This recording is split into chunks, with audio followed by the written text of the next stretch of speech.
Another week, another guest. Yes, me and Hargeet are here this week, but we have another guest. This, of course, is none other than Kibiji. Welcome, Kibiji, to Games Talk Live. Hello, everybody. It is good to be here, and I am looking forward to just chatting about what's going on. Yeah, it's good to have you back. It's been a while. I mean, the last time you were here, I think, was about 4 months ago, 5 months. It's been a while. So it's good to have you. We haven't My only remembrance is you and me vastly disagreeing on Nintendo and Jedi Survivor. So I don't know when that, maybe it was around Jedi Survivor. That was, and that's my last thing I remember. Maybe a year, right? Probably. Yeah, man, that was a long time ago. Dang, you have a good memory, sir. Shout out to Boss Mod, Lethal Papa in the chat, holding it down as per usual.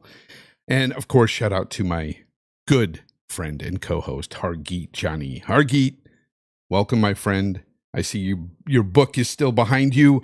Yes, link is still in the chat. We're going to be talking about games today, but again, let everybody know where they can find your book, because that's important, my friend.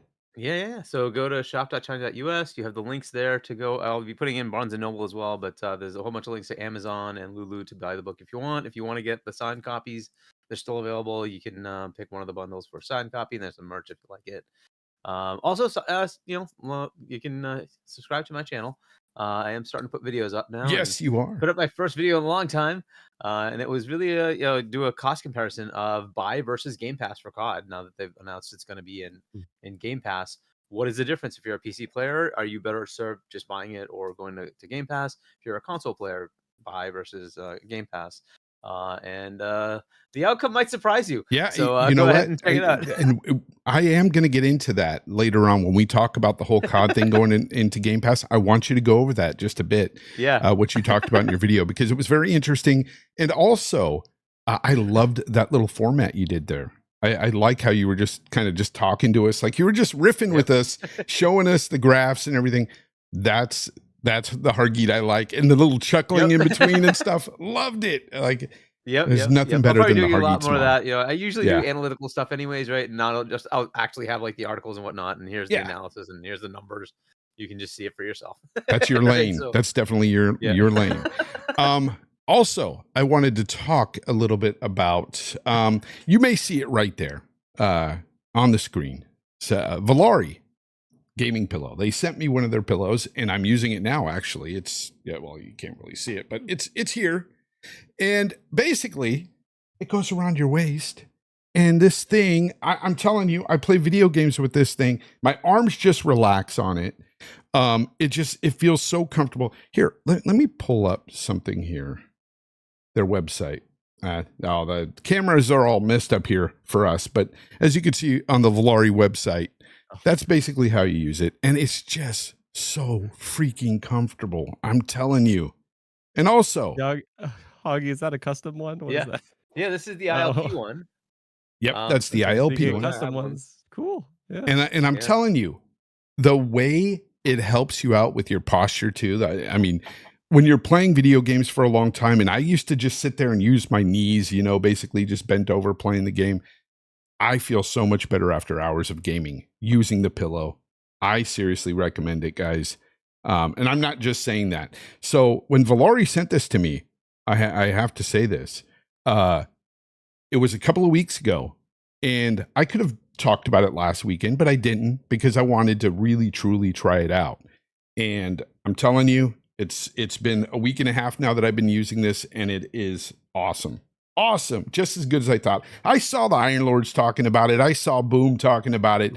But seriously, and if you decide to purchase one, you can go to the link in my description, and there is a 15% coupon code there. So the coupon code, if you just want to go to the website, Valari.com, thevalari.com, you can use it. It's Fonz15. Fonz15 is the code. But yeah, go get one. It's awesome.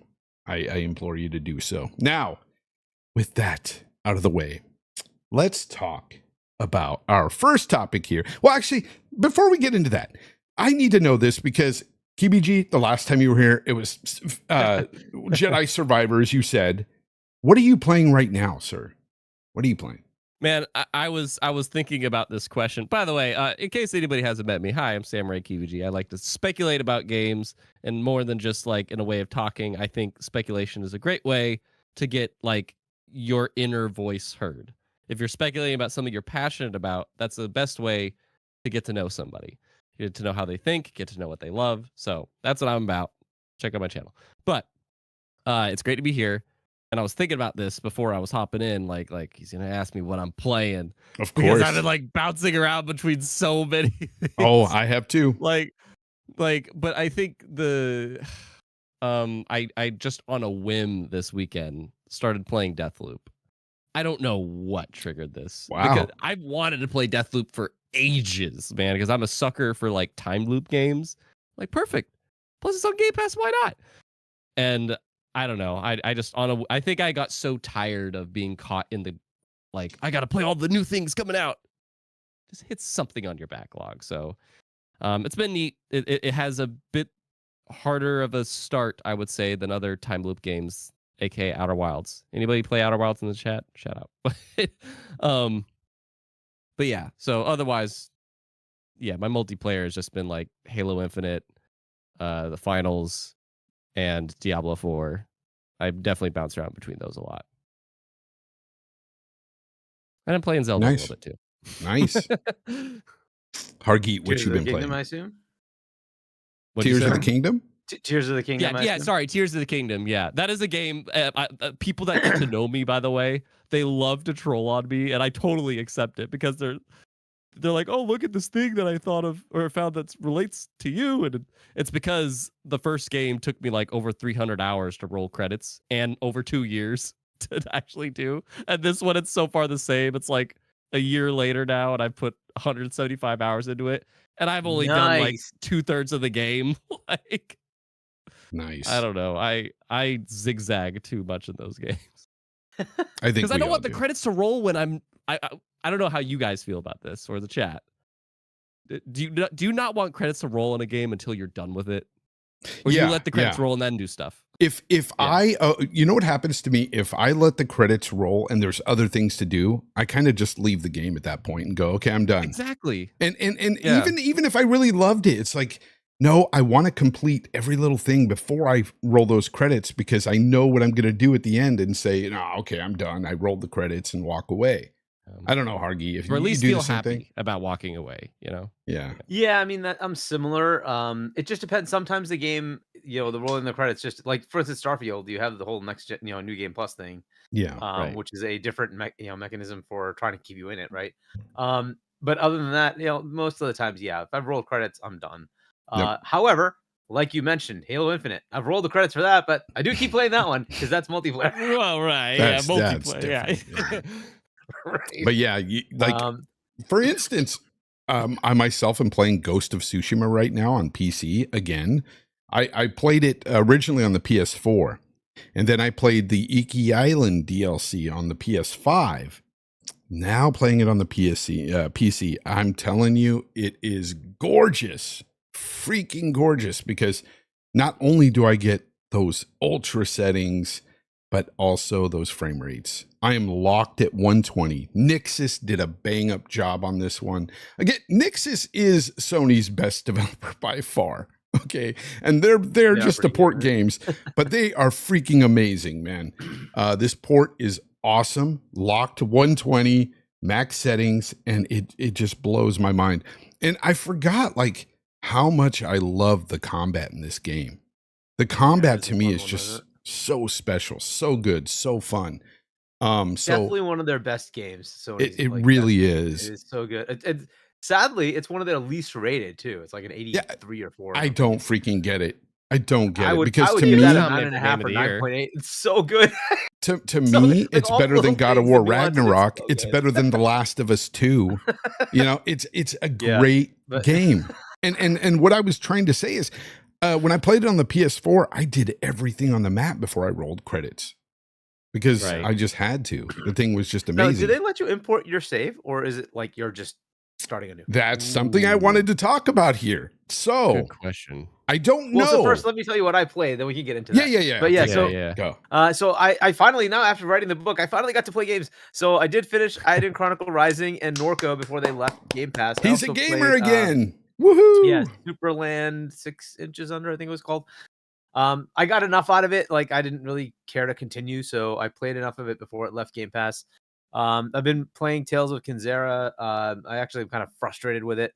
But Really? I don't know if I'm gonna finish that or not. I think I might just like leave it. Is it hard like the Prince of Persia? Kind of like that?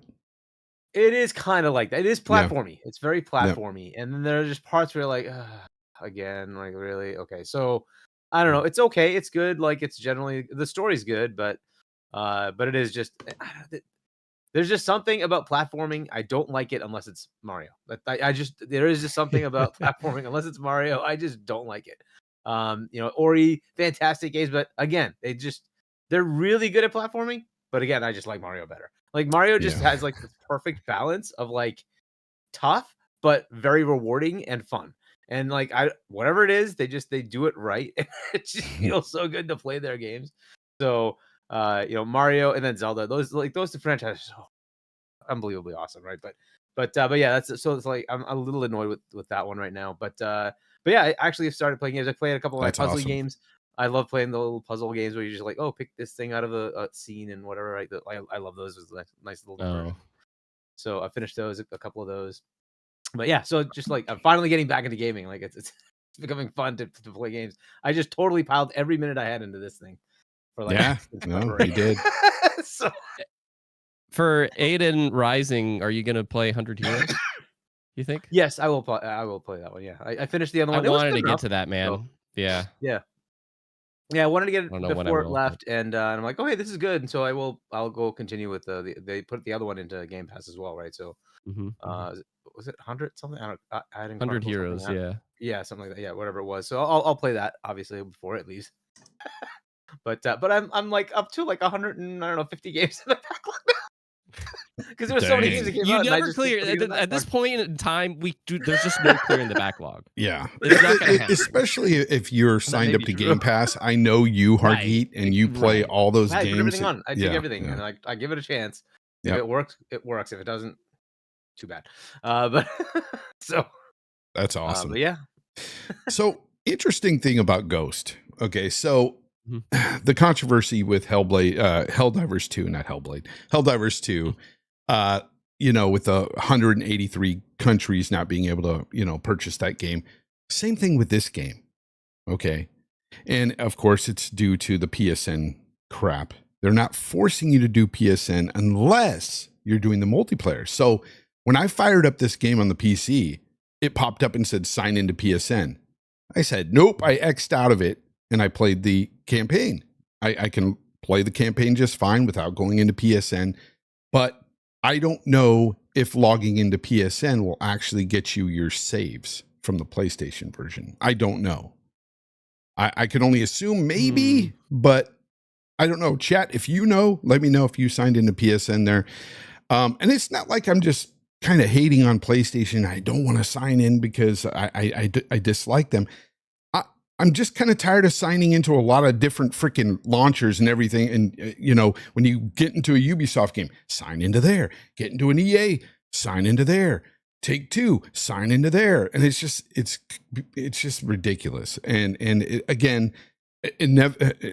inevitably someday I'm going to have to do it, especially when they go day and date with their games. Yeah, then I'll, you know, my PSN account will be there because I'll no longer need their console. That's great. So, but we'll see. But for now, like, I don't know about Ghost. I just know that I was able to play the game, the single player portion, which is another question I had. If I'm able to do that, why can't those other countries buy the game just to play the single player portion? Well, they can't they? Because I heard they couldn't. I don't know if I'm wrong. Don't quote me, folks, but that's what I heard. That it's not even available for those 180 something countries because PSN isn't even available to them. That's how crazy it is. Yeah, but if you have the choice to not log into it, that'd be weird because I guess they would have to disclose like, hey, just FYI, for your country, you can only play the single player. No, but I don't think it's even offered on Steam. Yeah, I thought Steam blocked it. Mm, They're Yeah, not Steam allowing you to buy blocked it in it, those just like places. Helldivers 2. mm, Because yeah, that's the problem, and a lot of people were saying, "Hey, they have like." By the way, they have the most concurrent players in Ghost for a Sony game next to Helldivers 2. It beat out God of War, every other Sony game. This is like the biggest game since Helldivers 2. Of course, Helldivers 2 is a multiplayer game. That game's gonna, it does great on Steam, but I was shocked that this is doing better than any other Sony game. I'm happy because this game is definitely worthy. And the rumor is still out there that Sucker Punch is working on the second installment. So we should see that pretty soon. Legendary drops in the chat is apparently confirmed for you. You're right. It's blocked from purchase. Yep. Legendary Drops, shout out to him. If you don't know Legendary Drops, he's got a great YouTube channel as well. Go check that out. And by the way, Hargeet, I did put your YouTube channel in the link in this description here on this video. So going forward, Hargeet is making more videos now. So that is a cool thing to see. Yeah. Let's go on. Let's talk about our first topic here. It's just unfortunate about the Ghost of Tsushima thing, guys. Again, the whole PSN crap that's going on with Sony and Steam, they got to figure all that stuff out, because as it stands right now, not only are they leaving money on the table, but they're leaving a lot of gamers high and dry, and that's the most important aspect of it. Square Enix goes multiplat. Square Enix has revealed a new business plan titled Square Enix Reboots and Awakens. The publisher will now aggressively pursue a multi-platform strategy for its biggest games across Nintendo, Xbox, PlayStation, and Windows PC. They also say, Hargeet, that they will significantly shift towards quality over quantity. So, man, what say you, Hargeet? Do you think that's going to happen? Do you think they're actually going to? It's about freaking time, right? That's what I'm saying. Look, they were multi-plat before, right? They just decided to do this like foray into exclusivity like over the last 10 years. And to be fair, Xbox did the first big one, which was Crystal Dynamics Tomb Raider, was it Shadow of the Tomb Raider? Whichever one it was, right? For 1 year Rise of the Tomb exclusivity. Raider. Rise. Was it Rise? Yeah, Rise of the Tomb Raider. So they did the exclusivity deal with Xbox. Granted, for a lot of money, it was like $100 million, right, for 1 year. So they started it with that, and then moved into Nintendo having a few exclusives. There were the smaller titles, and then with the whole PlayStation thing, they had a whole bunch of them locked up for PlayStation 4 and PlayStation 5. And it's just not worked for them. It just hasn't, right? Obviously, you can see with the totally jettisoning all of their Western studios. They got rid of IO Interactive and Crystal Dynamics, Eidos Montreal, all of it. They just got rid of all of it. That was not working for them. So they shunned all that, and then the exclusivity with PlayStation for their mainline AAA franchise in Final Fantasy, it was just a massive fail, right? And then they also did that with Forspoken, Foam Stars, Babylon's Fall. You just keep going, right? And it just did not work. It totally did not work. Locking it away from even PC, that was just like, it's uber stupid. To at least you should have it on PC, but no, they just locked it to PlayStation 4 and 5. That did not work. So that has been causing them problems. Ever since then, they've been having financial turmoil, right? They've been, financial hit after hit after hit after hit. Right? We did not meet our goals. They did not meet our goals. I wonder why, right? I wonder why they didn't meet their goals. Okay. They're always complaining about money, right? That they didn't meet their goals with a certain game. Well, that certain game just so happens to be an exclusive to PlayStation. Right? Jeez, And you're like, okay. And then you say the same with Octopath Traveler 2, right? Octopath Traveler 1 was a Nintendo exclusive, and it did, I guess, okay. It then came to the other platforms, did not come to PlayStation. I think that's also a fail. It should have come to PlayStation. Right? But then they decided to put Octopath Traveler 2 on Switch and PS and not Xbox. And like, okay, look, you keep doing this, and that did not meet their expectations. Shocking, right? Like, stop doing this, right? If you're gonna like create these alienations, it's just not good. Octopath Traveler 1 not on PlayStation, but 2 is. You think those players are gonna be like, oh, that's whoopee, let me go play the second one, not the first one. And you think the Xbox folks is like, well, why are you shunning me? We put it over here. Why did you give me the second one? Like, it's just stupid. It's a stupid thing to do. Final Fantasy's been around for a long time. You really should just leave it everywhere. It's just not a good idea. Like, unless you went and bought Square, I just don't see the reason to say you should lock a massive AAA franchise like that, right, onto a platform. That's just a dumb move. But anyways, they hopefully learn their lesson, and I think the industry as a whole hopefully has learned their lesson. This is just not a tenable thing to do. Small games, indies, fine, right? It makes more sense if you're starting up that you need capital. Fine, take the investment, make it exclusive. But if you're a big established publisher with a big established franchise, like, I just don't see why you would want to do this unless you are owned and operated by that platform. It just doesn't make sense. It's just not, because then you're expanding the platform, right? The point of that would be you're expanding the reach of that platform, right? But if you're not doing that, what is the point to you, right? Because you have to make bread for your developers, for your shareholders, for yourselves. I just don't see the value in doing that. It's obviously not working, and they're just realizing it and saying, okay, we got to change course. We got to go back to being everywhere. That, like, hallelujah. Obviously, you should have been doing that anyway. So this is a good thing. I hope it helps you make profits, because that has been your major problem, right? Also focusing on fewer games that you know are going to hit. Unfortunately, industry wide, that's going to keep happening because we're kind of in like a leveling now. The economy is whatever it is worldwide. It's not so great. And then all on top of that, the whole industry is kind of recognizing, hey, we over allocated here. People just don't have enough time to play 500 games a day. It's just not an option. You can't just keep pumping out these games and expect everybody's going to buy them, right? There's only so much time. And because of that, you need to level out, right? So they're going to have to deal with that, right? So, they're going to cut back to the ones they think are going to bring in revenue. That's a good thing. Let's see what that does for the next 3, 4, 5 years. This isn't going to happen immediately, right? They already have like Final Fantasy VII Part 3 already locked, right? It's going to be exclusive to PS5 or 6 or whenever it comes out, right? So that's kind of unfortunate, and they might have other ones that are already in play that they're just going to have to eat up, right? It is what it is. And then eventually the next few will start becoming multiplat. It does mean back catalog can start coming in, right? Things that might have lapsed on their exclusivity can now start coming to other platforms. But yeah, look, this is, I think, a wake-up call for everyone to say, stop this. Like, Rise of the Ronin, did that work out? No, right? So you just got to think this is not a good plan, right? So unless you're a starting studio, you need the cash to start. It's a very hard sell. Like, I just think it's a better idea. If you're established, you should just put your game everywhere. Get as much money as you can out of that game. It just makes more sense, right? So I assume most of the industry is going to do this. Ubisoft did the same thing. They're like, hey, we're going to stop making the smaller stuff. We're just going to make the bigger franchises because we need like consistent revenue, and it's a problem, right? It's everywhere. No, it's not even a big. It doesn't even really have to be a big franchise. Just a quality product. That's all we're asking from Square. Well, I mean, Kibiji, I think one of the highest rated games are their games, right? They have like Final Fantasy 16 and Final Fantasy 7. Those are highly rated. Those this year's highest rated game. But then you also have stuff like Marvel's Avengers that totally flopped. So and that was an attempt at a live service game, which should never have done. Crystal Dynamics is good at making single player campaigns. So just let them do that.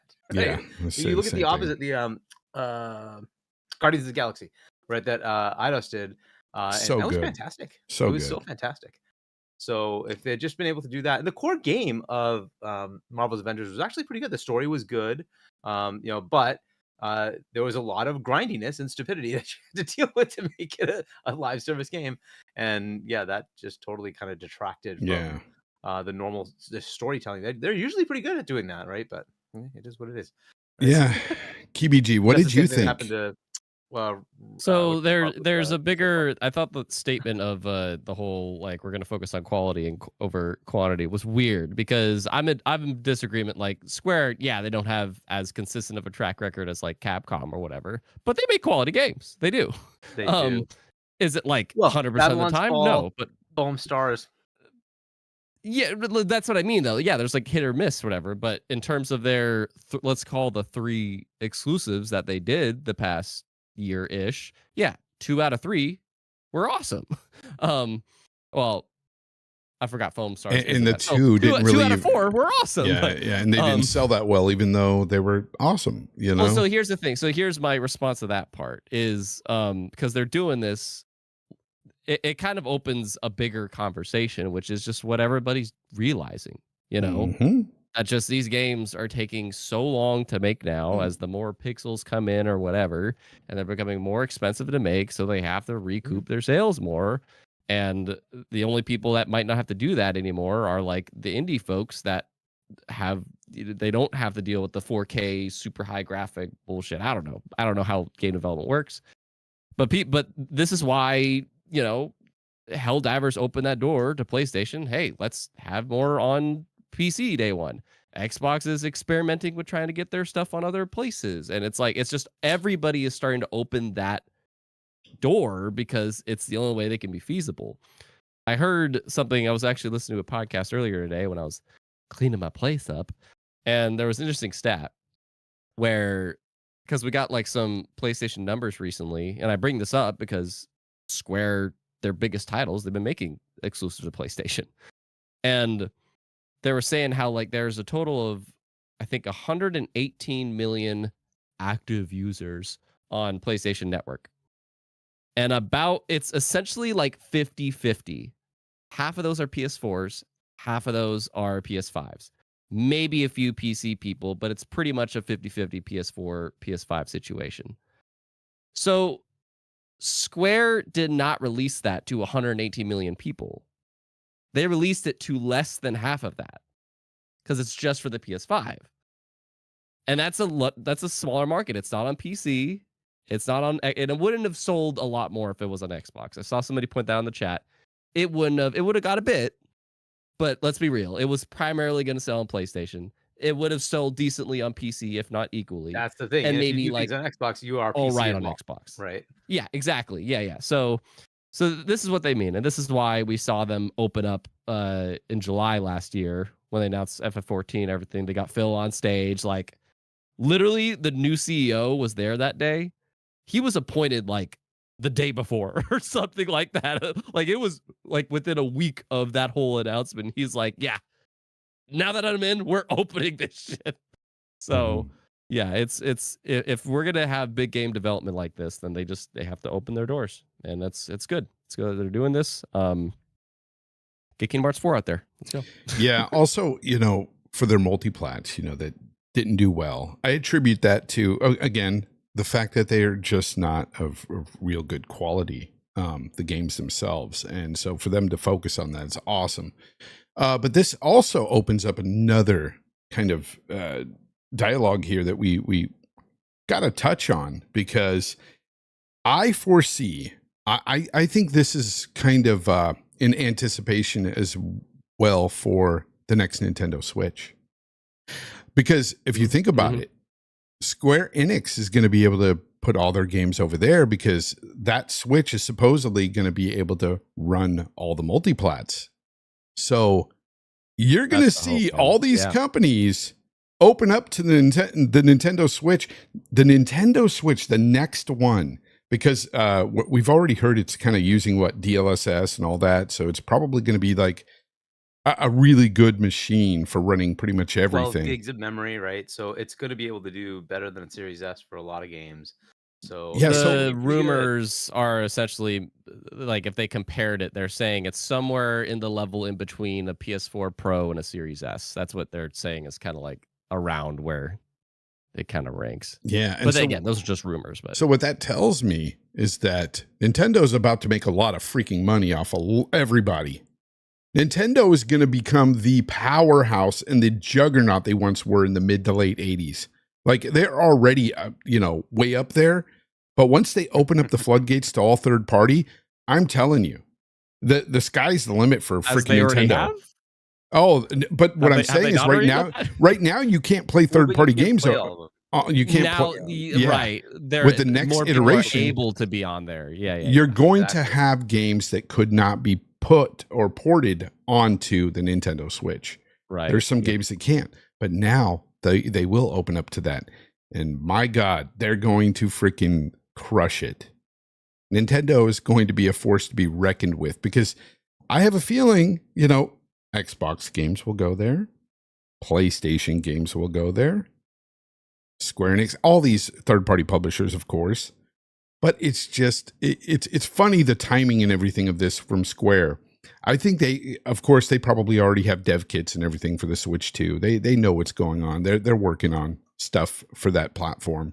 And they're probably thinking about that too. Wait a minute, how many Switches are out there? How many people like Switch? Oh man, we better put our games over on Switch. That's what I'm thinking it's more about. Not necessarily Xbox or PC. It's that Nintendo Switch too. I'm telling you, that's what it is. That's my thought anyway. So No, it's totally accurate because I've been touting this for a while. Do not discount Nintendo. If they have a console, just out of just sheer normalcy, it just happens to have enough power to run all the games. Yep. It's gonna be a big deal because they are going to now be able to target there's 140 million of those out there right now, right? If There's they a even get lot, yeah. 70, 80 million, that's a lot of people. And if people want to just any third party is going to say, why am I not going to tap that market? I can get my game on there. I can put it on a Series S. It's going to work here too. Why the heck not? Let me get it on there. And what's my development cost for that versus my return? And it's going to be high enough that it's going to be worth it. So it's suddenly a very compelling portable device that plays everything. And it has a very clean, easy interface. And supposedly they're trying to work in the backwards compatibility. It's not confirmed.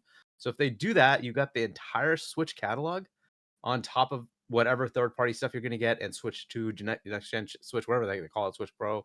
Those games too. And remember, it's still the Nintendo catalog. You're still getting you're going to get another Smash. You're going to get another Mario Kart. You're going to get a Mario mainline game, Zelda mainline game, right?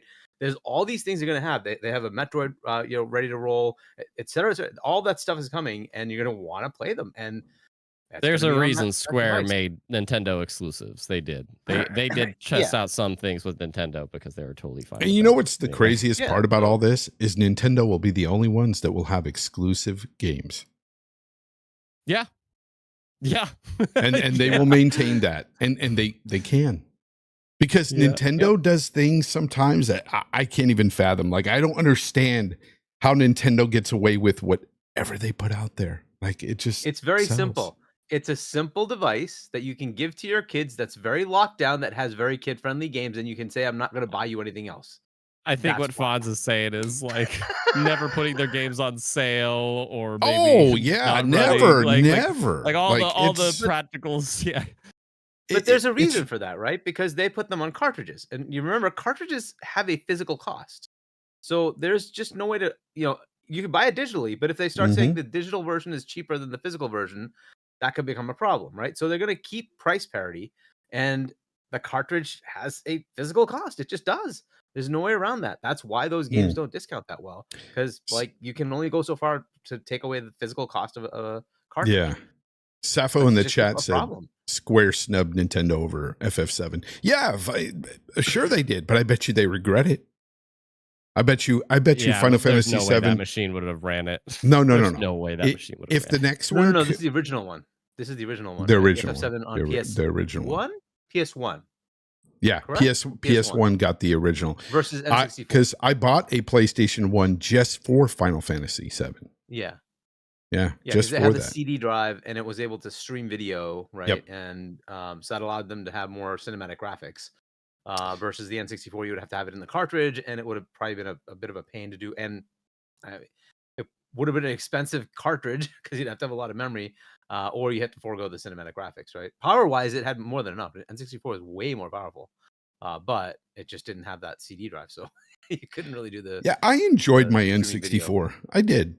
A lot of people crap on a lot of those games, but I enjoyed it. I mean, for what it was. I mean, it has the decent. top game of all time, Ocarina of Time. Oh, I'm with you. My favorite Zelda game, Ocarina of Time, for sure. That's my favorite one. Ultraman with the $5. Thank you very much, sir. He says, somehow I was unsubscribed. Missed you for a few weeks. Stop in to say, yo, what's up, Hargeet? Hey, thanks for subscribing. Yeah, thank you. Appreciate that. But I hate when that happens because it's happened to me. Sometimes I go to somebody's, podcast or something, and I notice I'm unsubscribed. I'm like, wait a minute, I didn't do that. I don't know what YouTube does sometimes, but it's weird. It is weird. Capono, I see you in the chat. He says OLED users are going to hate going back to a translucent display. I don't know if I'm bummed translucent about that is too, Capono. I'm bummed about that. Yeah. Oh, well, it's There's gonna be rumors, just regular LED is what he means. right? Yeah. Well, So yeah, it's not that gonna have would an OLED. That's a once. stupid idea, by the way, because like Nintendo players will absolutely pay the extra. So if they just come in with Mhm. two of them, like is a $400 version and a $500 version, but it has like a higher capacity hard drive and a Is it a OLED. stupid idea if they're gonna sell another one 2 years later? That's usually what they do. Oh, You're right, but yeah. That's what like, they're gonna do. This is what That's Fonz what is people saying. do. They can't keep getting away with this. yeah. I think and you're you know what they're frozen, gonna by do, the way, Kibiji, right? They're gonna KBG. have the Zelda edition. They're gonna have the Pokemon edition. They're gonna have the Mario edition, and you know we're gonna. So they absolutely do that. Oh, there you go. I'm moving on the stream. Yeah, I see you moving now. Yeah, on Okay. Discord. Okay. Yeah, so it's just crazy. I think that's one of the biggest plays here too, is that, you know, Nintendo is going to be coming out with a much more powerful Switch or Switch 2, Switch Pro, whatever they call it. But at the end of the day, it's going to play a lot more of these third-party games. And people are seeing that 140 million Switches out there, and they're thinking this next one is probably going to do about the same. Of course, they're going to want their games on it. Makes sense. Makes a lot of sense. But let's go into this next topic. Assassin's Creed Shadows, the controversy first. Well, look, a lot's going on with this one. It's not just the pricing structure. We've seen that where a lot of people are. Let's tackle that one first. So pricing, they're talking about starting, you know, of course, at the $70 price tag, you get the base game. Then you work your way up to like $109, and then it's like $130, and it's just, and then at the very end they tell you, but you could subscribe to Ubisoft Plus and get all this great stuff for only $20 a month, you know. But this is not something that Ubisoft hasn't done before. We've seen this pricing structure in other games, and it's just like, I don't know why people are so upset now, because here's the problem I see with it. And I used to, look, I'm all about the consumers, and I will still advocate for consumers and talk about bad practice within the business and stuff. But in this case, it's one of those things where I look at it and I go, shame on the consumer. Shame on us for making it this way, because this is not the first time. If this was the first time they've done this, then I'd be like, oh my God, stop doing it. Stop doing it. But they're doing this because people are buying it. People are purchasing that stuff. And in reality, like, I would get upset if they held off content and made you purchase it, you know, in another tier, you know, made you spend more. Like Star Wars, that game, the Outlaws game, they held off a full mission and you have to purchase. That is bad, and I will go against that. But in this case, it's like, if somebody wants to buy a statue, if somebody wants to buy the little extras, have at it. Buy the DLC, the season pass. I'm not interested. I'm buying the $70 version. That's it. I don't know how you guys feel about this, but any of you, jump in. It's fine. The water's fine. Jump on in. Okay, so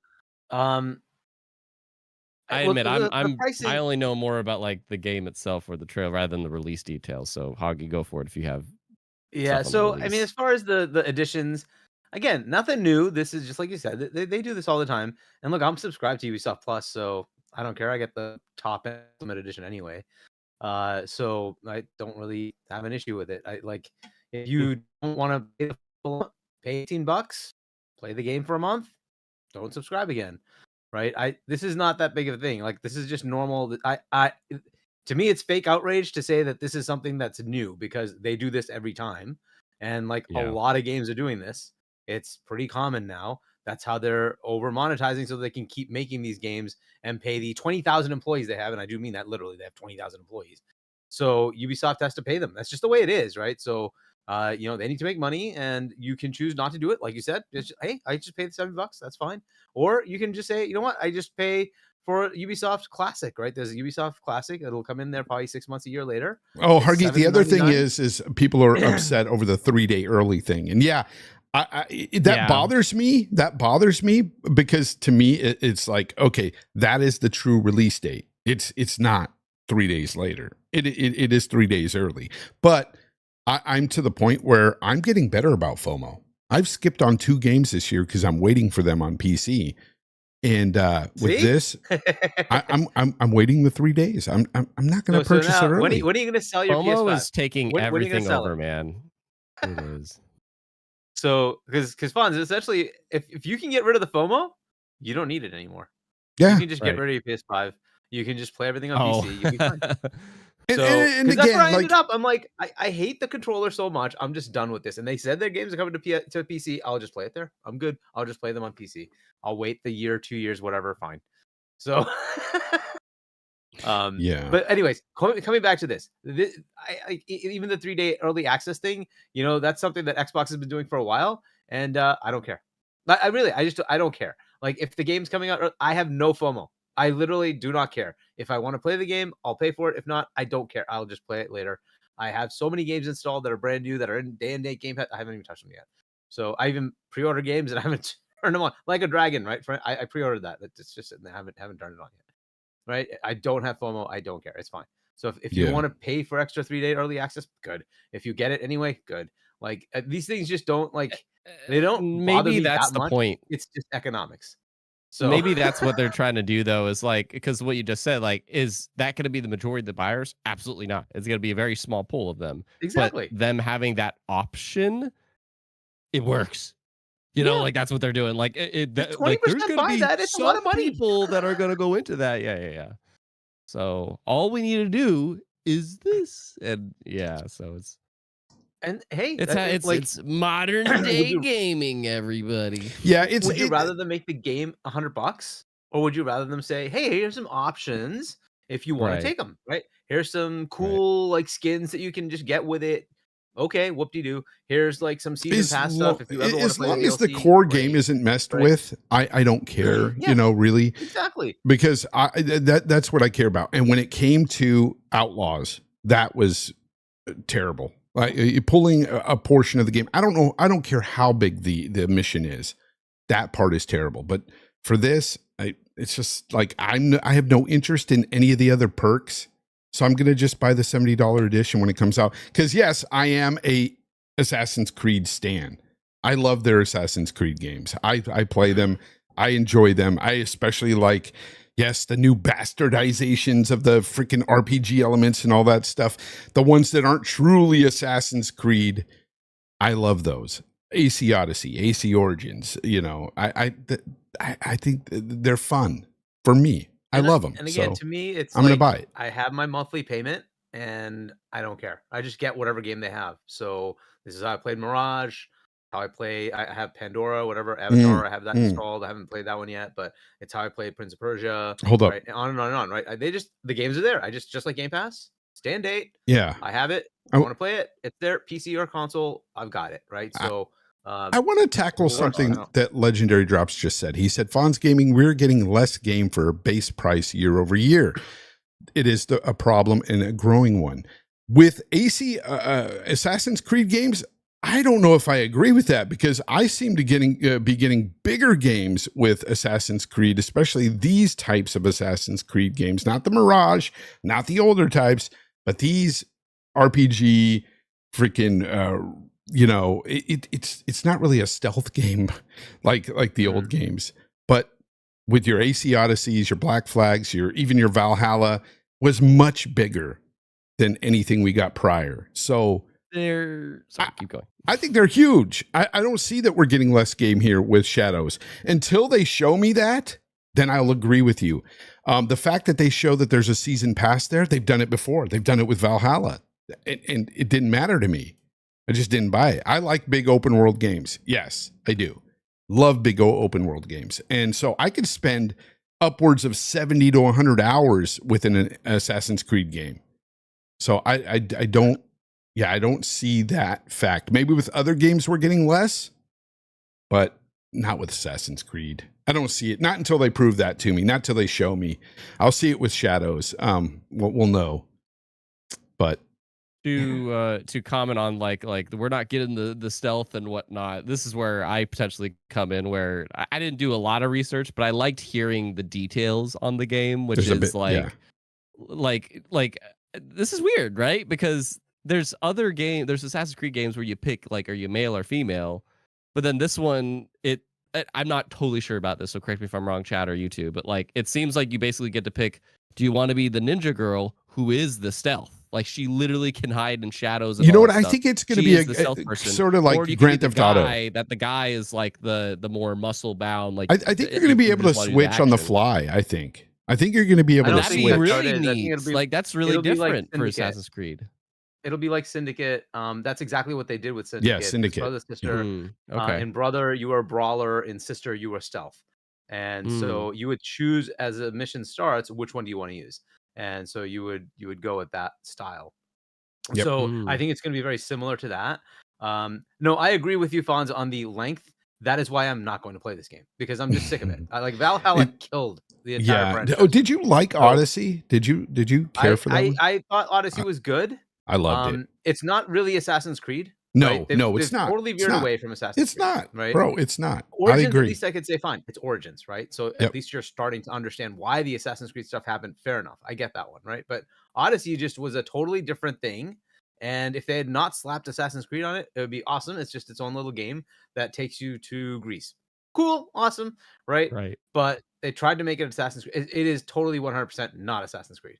And then you take Valhalla, and it goes even worse. Oh, I know. It's not Assassin's Creed. I'm going to say Assassin's Creed has been Assassin's Creed, except for like that most recent one, Mirage, which was fantastic. Mirage, yeah. Fantastic. Please if you wanted to be like, because to me, it's not downplaying what those other games were, but it's just like are you making historical RPGs? No, you're labeling it Assassin's Creed. So why are you not like part of the? I say this as somebody that hasn't played like any Assassin's Creed. So yeah, for those who don't understand the Assassin's Creed, the whole point of the Assassins was that they were shadow figures in the background that would make sure things went the right way. Yeah, right? Do you remember even in the original, you had to blend in with the crowds walking through the streets because they would notice you and chase you and get. It's not that today at all. Yeah, and you're I agree. Prominently right in front doing stuff, and I'm like, no, this is not Assassin's Creed. It's literally supposed to be in the background, and like the other people that are around, they're the prominent figures of the time, and you're like meandering things in a certain direction, right? So that it's better for the people or something like that, right? That's what you're doing, right? Versus the Templars who are looking to gain power, right? And so that's essentially what you're doing. You're never prominent. Right now, you're just directly doing stuff. Everybody's talking about you, and you're doing stuff. Like, dude, like this isn't what it's supposed to be. And so I'm kind of just not into, because it's not Assassin's Creed. Yeah. If it is just historical fun, it's but I like it. An RPG you want to play. Great, cool. Just take away the Assassin's Creed label and put it out there. But here's the thing: Valhalla was like 250 hours, like literally. Dude, it was so long, but I loved it. And of that, 200 hours is blown. And I'm like, why? Just why? You have to grind through a whole bunch of crap for what? I hated the protagonist. Hated the protagonist, because what you're doing is going around and destroying people's lives, just taking their shit. And I'm like, this is just not what I want. It's a Viking. It's just totally not what I want. So that's what they were doing, right? And I'm like, this totally destroyed the whole franchise for me. I'm like, this is so bad. I don't even want to touch this anymore. So I'll do the Mirage type games. Screw this. I'm not playing this game. So you're not playing Shadows. I'm not playing it. How about you, Kibiji? Are you going to play Shadows? Are you interested? No. No? So I got two AC haters here. New AC Actually, haters. for me, it's not because I'm an AC hater. It's just because I literally have never played an Assassin's Creed. So what? I know. I've never played a Resident Evil either. So there you go. Wow. So that's crazy. Damn. For me, not because I don't want to. It's just I never got around to it, and plus, like open worlds, I'm getting kind of burnt out on open world stuff. Oh, I love them. But I'm one of the few that can play open world games back to back to back and never get fatigue. I always love it. I love bigger games because I love. You know what it is for me too. I feel like I get most of my money's worth from these bigger games, because even if there's stuff on the map that I don't want to do, I can just choose not to and do something else. for most of these games, yeah, they give you a lot of bloat, but luckily, most of that bloat you don't have to do in a lot of these Assassin's Creed games and stuff. But for Shadows, I think it looks cool. I love the two different dynamics of the characters. One is more stealth, one is more brawler. Samurai anyway, but I'm looking forward to it. But the other controversy was the fact of the races, you know, not having an Asian male protagonist instead of having a black male protagonist in the game. And I'm just like, really, people, are we really going to go there about this? It's, first of all, it's a video game. All right. Second of all, it's just a made up character as far as I know at this point. Who cares? Like, what's the big deal? He's not. He's actually historically. Is it the Is it the one that they were talking? I forgot the name. Yeah, but look, like, Yasuki the or stuff something. that he does obviously is just game, right? So that's not. Yeah, that's fine. Okay, so if this is the historic, the person being there in that time frame is accurate. Yes, there was a black samurai in the 1500s. Mm-hmm. There honestly was, so people can't refute that. So those of you that are out there just making a mockery of this, saying, "Oh, it's stupid because it's not, you know, right for the time period," you're wrong. Because if you look it up, there is a person of African origin, they say, that was a samurai. So there's that. So it's not a big deal to me. I don't understand why people are getting in a huff about this, because how many games have we played by developers that are not of that country? You just spoke about this a few weeks ago, Hargeet, where we were talking about how, you know, DEI and all that stuff, but you were saying how a lot of these companies aren't really representing the characters that they're putting on the screen for us and stuff. Yeah, I mean, in this case, thankfully, it's Japan, right? And you know, yes, it's cool to have Assassin's Creed go visit Japan. And look, if you have the notion, especially if you're a Japanese and you say, hey, you know what, I would rather have had a Japanese male protagonist, fine, okay. But I don't think this is like an issue, because it is in context correct. It's Nobunaga's story arc, and so it just makes sense to have Yasuke there, right? So I don't have a problem with this. Is from a controversy perspective. I don't buy it, but it's done. You know, if it was somewhere else, because thankfully Japan makes games, they make a whole bunch of games, right? So we have a lot of games with male protagonists that are Japanese, right? So thankfully that's not an issue.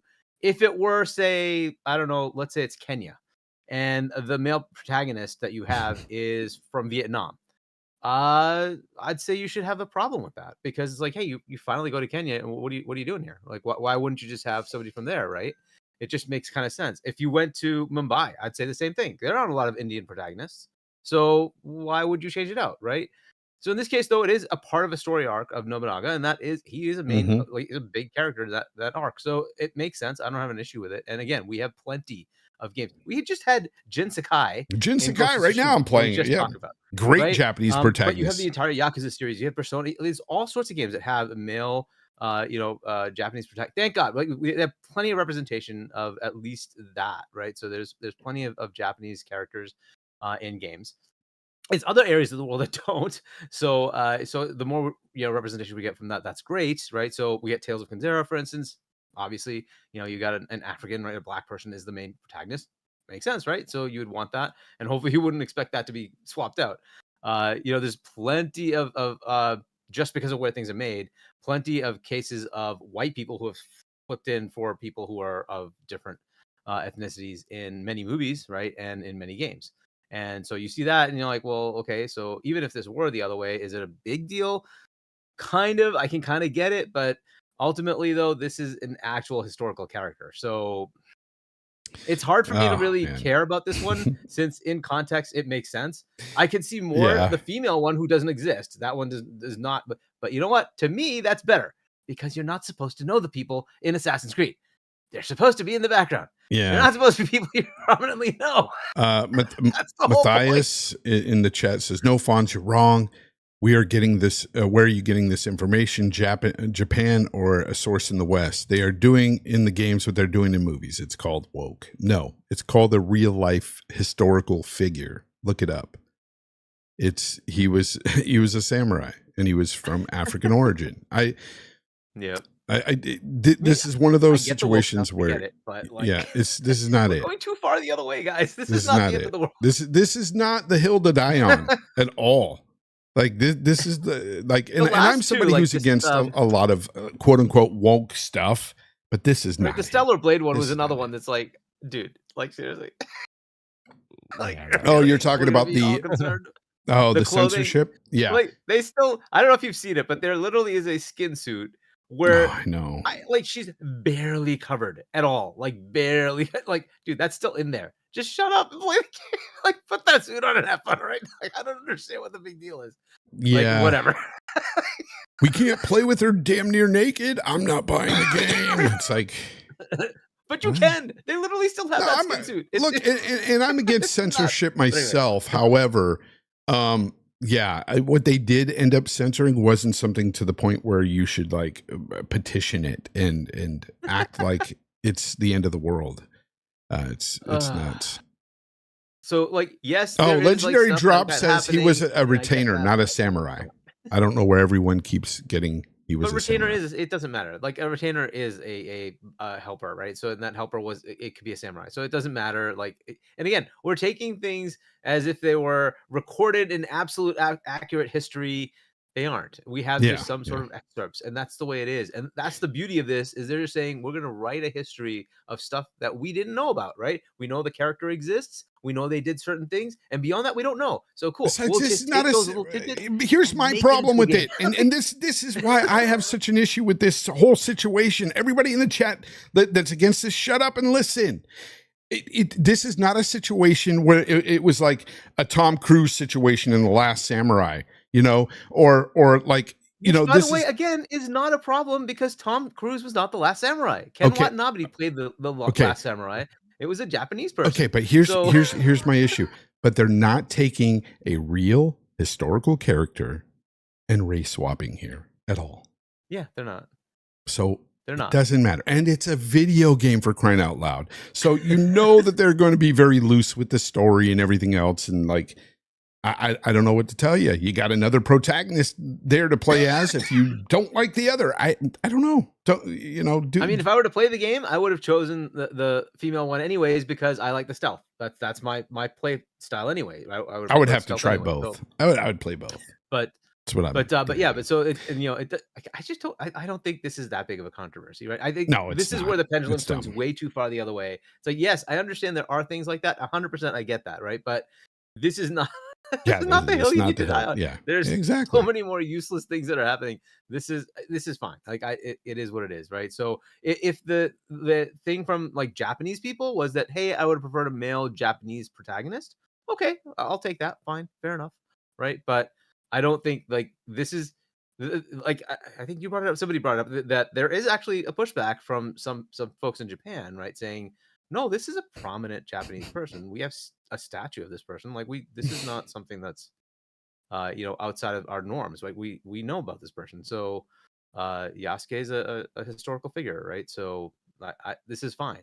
And he's very intrinsically tied to the Nobunaga. This is fine. I don't this is not that big a deal. Here's my problem too. You know, we're assuming that within the game he's a samurai. It's not like they said he's a samurai, or even if they did, who cares? But at the end of the day, I'm not going to play these semantics where it's like, well, Wikipedia keeps changing and it's saying that he's a retainer and then he's a samurai, then he's a retainer. It's like, it doesn't matter. At the end of the day, can he swing a freaking sword? I bet you he could have. And that's what he's doing in the game. I don't care. Like, it doesn't bother me.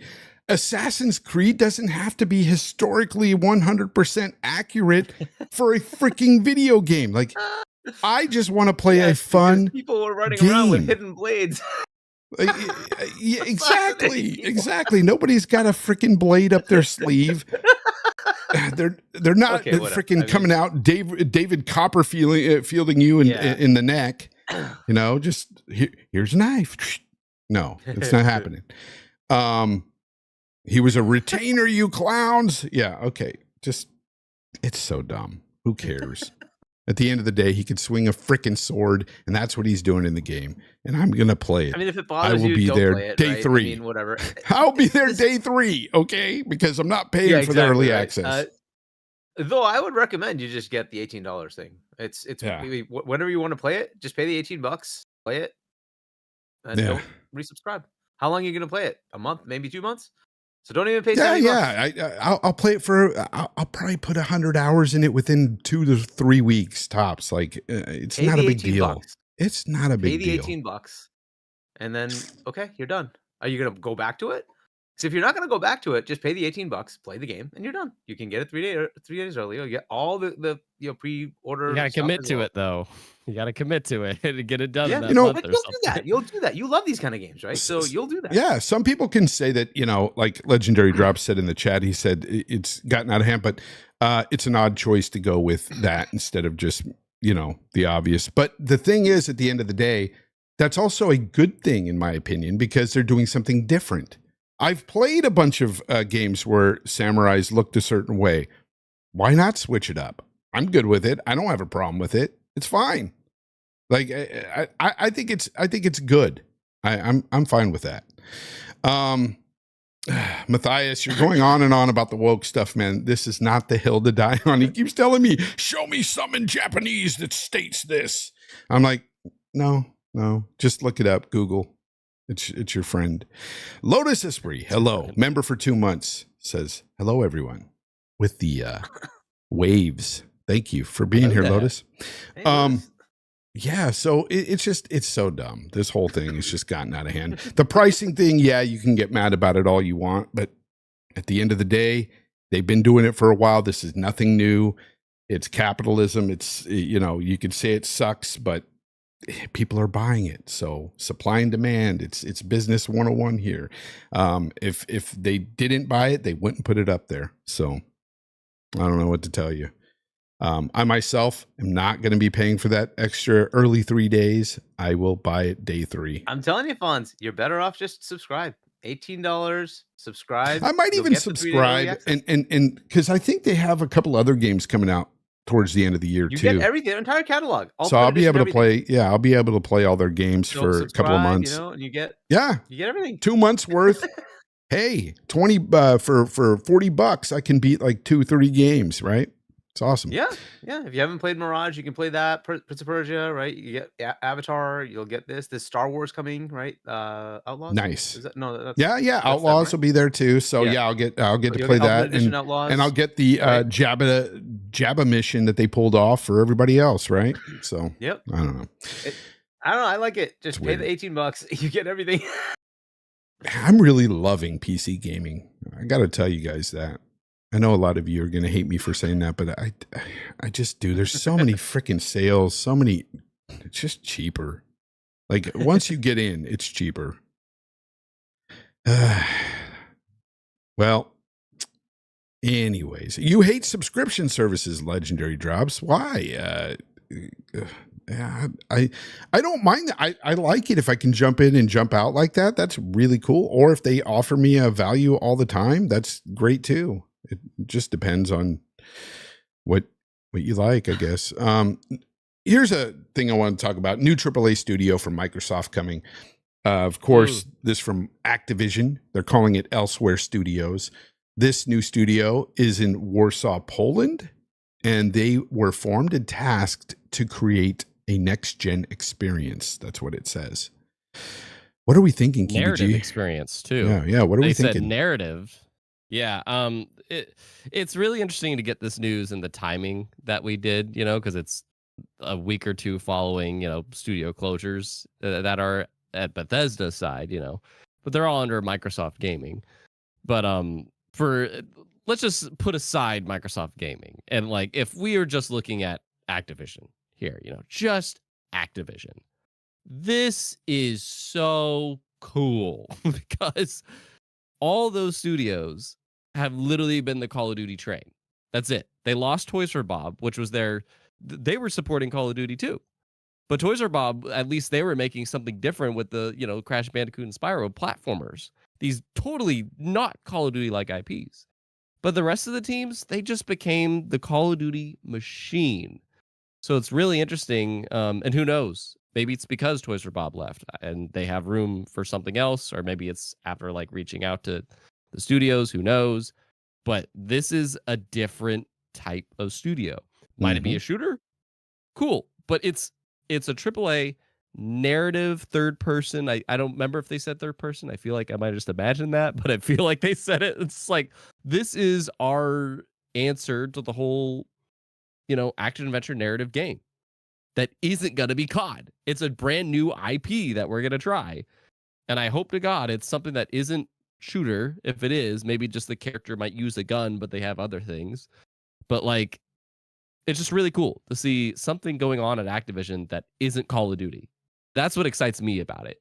And it being narrative driven too, that's pretty different too. So like, it not a live service multiplayer. We'll see. Did they say if it's single player? If they said it was narrative, I think it's probably going to be single player. I don't see that being like it's a gas single game. player narrative. Yeah. That's so different for Activision. So that's cool. That'd be really good. I've always enjoyed, even the CODs, I've enjoyed their campaigns. Yeah. So, I mean, I was that guy, okay? I would pick up COD back in the day and beat the 4 to 5 hour campaign. And I would try the multiplayer, but I'd get my ass handed to me and just quit. So, I don't know. That's how I feel. Like literally, I'm not a COD guy at all. Yeah. But the only thing that excites me about them all, whatever the hell it happens, comes to Game Pass, is like, there's so many campaigns that I missed out on. And like, I'm stoked to play those campaigns. Exactly. Me too. Me too. No interest in the multiplayer. So that's what I mean. Like, if it is a shooter, cool. But like, I just think it'd be neat if it was something not, but yeah, I think it's cool. The Microsoft gaming side of it, that's like, I don't know. I wonder if they thought of doing this, like Activision thought of doing this, but they're like, nah, it's too risky. But then after like Phil went around and talked with everybody, maybe it was like, okay, now we can do it. Who knows? But yeah, it's interesting on the Microsoft side, maybe bad timing, but on the Activision side, it's pretty cool to hear. Yeah. Hargeet, what do you feel about this new AAA studio coming out of Warsaw, Poland, elsewhere? I like it. It's cool. It's it basically is kind of half fulfilling the promise of allowing Activision to do things outside of Call of Duty. We were hoping that was going to be the thing, right? That, hey, you have Game Pass now. Hopefully that means we can have these studios just not be grinding out Call of Duty all the time. And one of the other things we're hoping that happens, and we'll see if it does happen, is Blizzard could not be just the Bobby Kotick version of Blizzard, but the original Blizzard that used to make like the killer PC games, right? I don't know if that's going to happen or not. We'll see. But like the closure of Tango kind of threw us for a loop. We're like, what is going on, right? I thought Game Pass takes care of this, but so no. Here's the other thing: you could look at it as each division, and I think they kind of said this. Each division, let's say Bethesda is a division, has to kind of be solvent on its own, and maybe like just Tango never was, right? And you could say Prey, it also didn't really sell that well, right? So if you have two arcanes, maybe it just doesn't work. And if you keep one of them, maybe that's enough to keep those kind of games going. And then you just shore them up and say, all right, Arcane Leon, you kind of run the arcane stuff now, and we're going to get rid of this branch. And then there was that whole Redfall disaster, but that's a different story. Right. So, and Alpha Dog, I totally get anyways. It's a 25-person team that was making mobile games, and you now have the premier mobile game maker in King. You just transfer that there and say, hey, you guys do this now from now on, whatever, make that a more profitable thing for us, right? Or just go on to other things that are going to be more profitable in that mobile arena. So I can kind of get that one. It was Tango that just threw us for a loop. You're like, you want these kind of games. They're critically acclaimed, right? Small games you could just throw into a Game Pass. But the thing is, maybe the cost for it was just too much, right? Japan is an expensive place to develop. It just is. It's a very high cost of living country. And, so those developers, I'm sure, cost a pretty penny. And I don't know how many developers they had. It might have been up to 200-ish or something like that. If it's that high, that's a pretty expensive studio to maintain. And maybe they're like, you guys just like, you're not making games that will sell that much. You want to make a Hi-Fi Rush 2, and we might make what? I mean, who knows? Yeah, there was rumors that some people left both those studios and they didn't feel it was worth running either. We don't know. Yeah, so Arcane Austin, for instance, they would have had to retool, right? They would have to rehire a whole bunch of people that do single player games because they had to retool to make the multiplayer Redfall, right? So they lost a lot of their talent. That's not the end of the world. You could hire people, right, and try to get that back up, but that is an investment, right? Because that takes time. right? It's not just a, hey, I want to hire 100 people. Cool. Next day I have 100 people.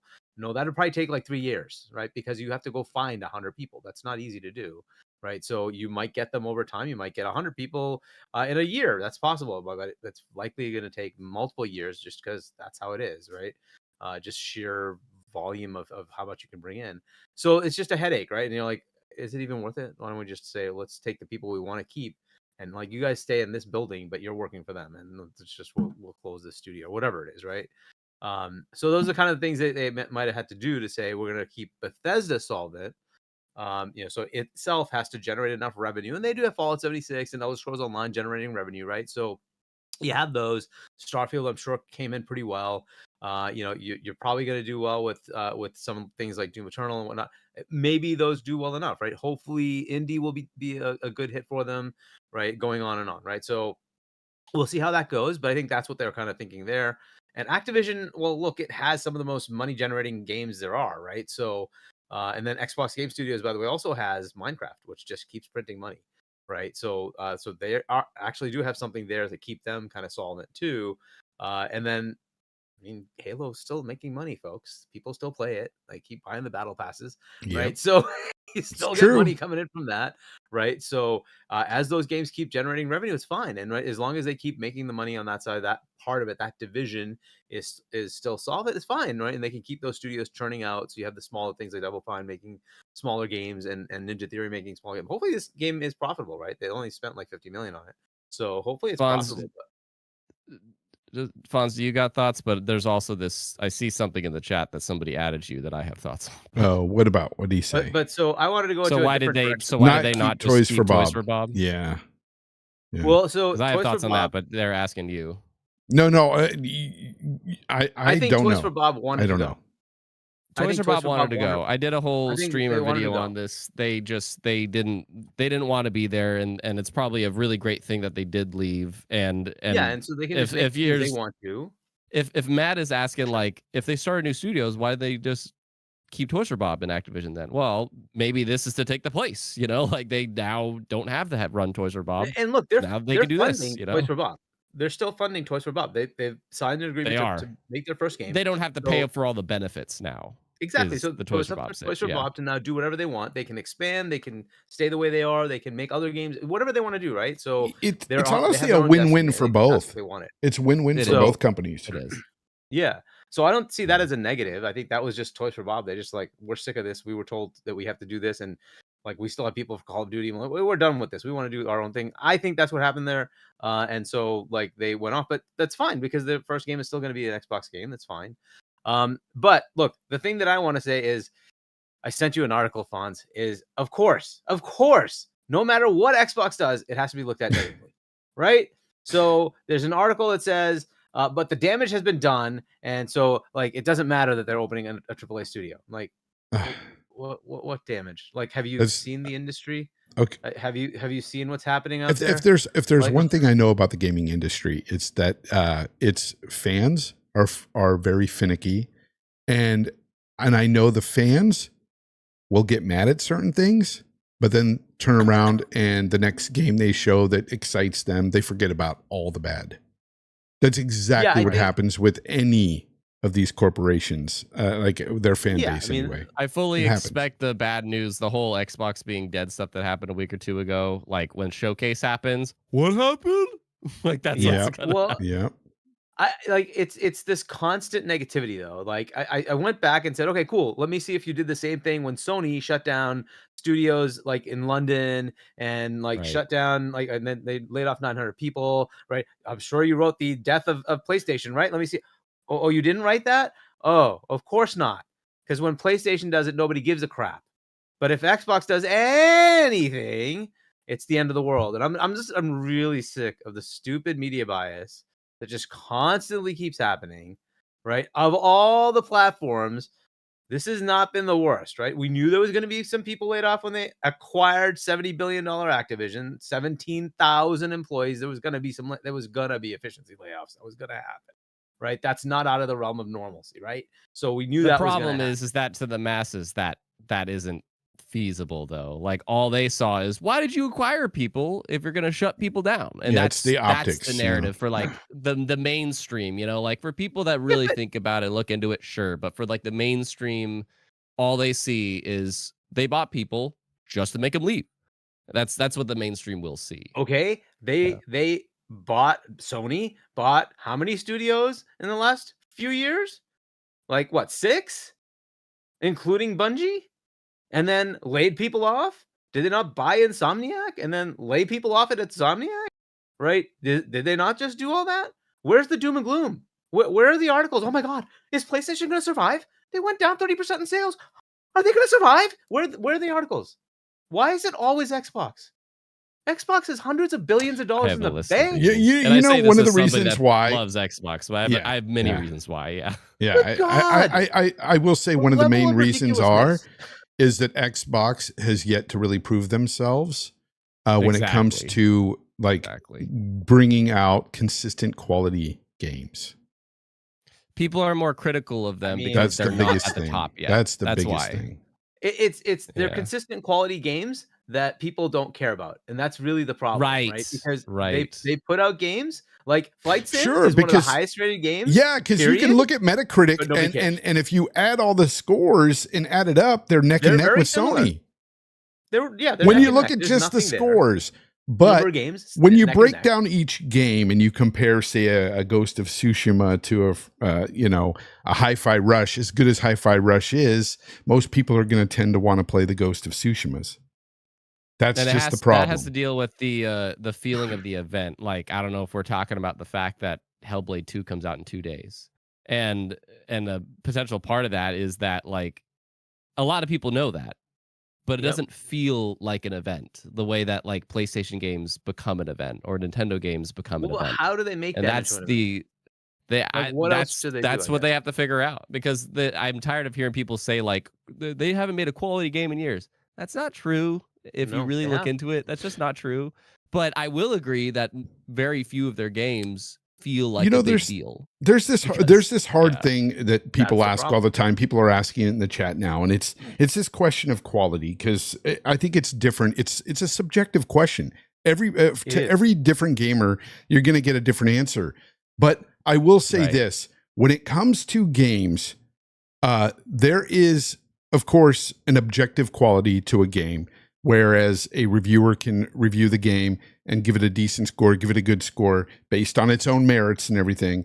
And you see a lot of that going on. That's why even a game like Hi-Fi Rush can compare to a game that does crazy numbers. Let's say The Last of Us 2 per se, when it comes to just that score. But I think there's also objectively this thing where there's the majority of gamers that like a certain thing, whereas certain genres are more niche, if that makes sense. Like, so take a Hi-Fi Rush. I'm not trying to beat on Hi-Fi Rush because it was a good game, but that particular genre doesn't really speak to the masses. And I think that is where the issue is with Xbox and their games. A lot of their games, they may be of a certain quality, but they don't speak to the masses. And that is like Sony releases those games too. It's just sure, they have them too. They have them too. It might just be that the market presence of those games just isn't as visible for some reason, right? That there's not as much of a hey, this game is coming event that people are just I think it's the genre. You guys argue to me I see. I'm with Hargeet here, because I think the last time it felt like this is a big deal was Starfield, because they had a bunch of marketing for it. They made a live action thing. They had freaking Imagine Dragons do a music video for it. Like, they did a good job making that feel like it was a big deal. And to kind of circle this back to what triggered this whole thing is Activision might be that for them, because they know Call of Duty is the biggest deal every year or whatever. No, and that would be great. That mainstream, not to like the hardcore 10% of us, but like to the 90% mainstream of them. Call of Duty is the big deal, and maybe that's what this new studio, like, maybe that's their whole point. We're gonna make Activision that team that like is the big deal for the mainstream. Blizzard, by the way, and the rest of our people will be middle. Yeah, yeah, right. Diablo was a big deal when it came out. Oh, I would maybe argue that's that the Gears franchise is still a very big deal, and that'll get a lot of people but When it's excited. around. Yeah, When it's Yeah, around. Yeah. but it may not come out that way though, right? Because it But- may not feel like a big event. Oh, And, I Diablo, disagree. was I think everywhere. Right? I You think know what I mean? Gears 6 will be a big deal if it's announced this year. Hopefully. I'm right? hoping it is because me and Hargeet will be there at the showcase, and I'm hoping that game is put up on that screen. But I mean, like, if you want to compare like I love big Gears. game to big game, right? So like Hi-Fi Rush, you keep saying is one of their games, sure, but so was Ratchet and Clank, so was Returnal. Were those True. big games? No, right? But Forza Horizon 5, is that a big game? Yes. Halo Infinite, is that a No, big game? I think Yes. there's Deathloop, yes.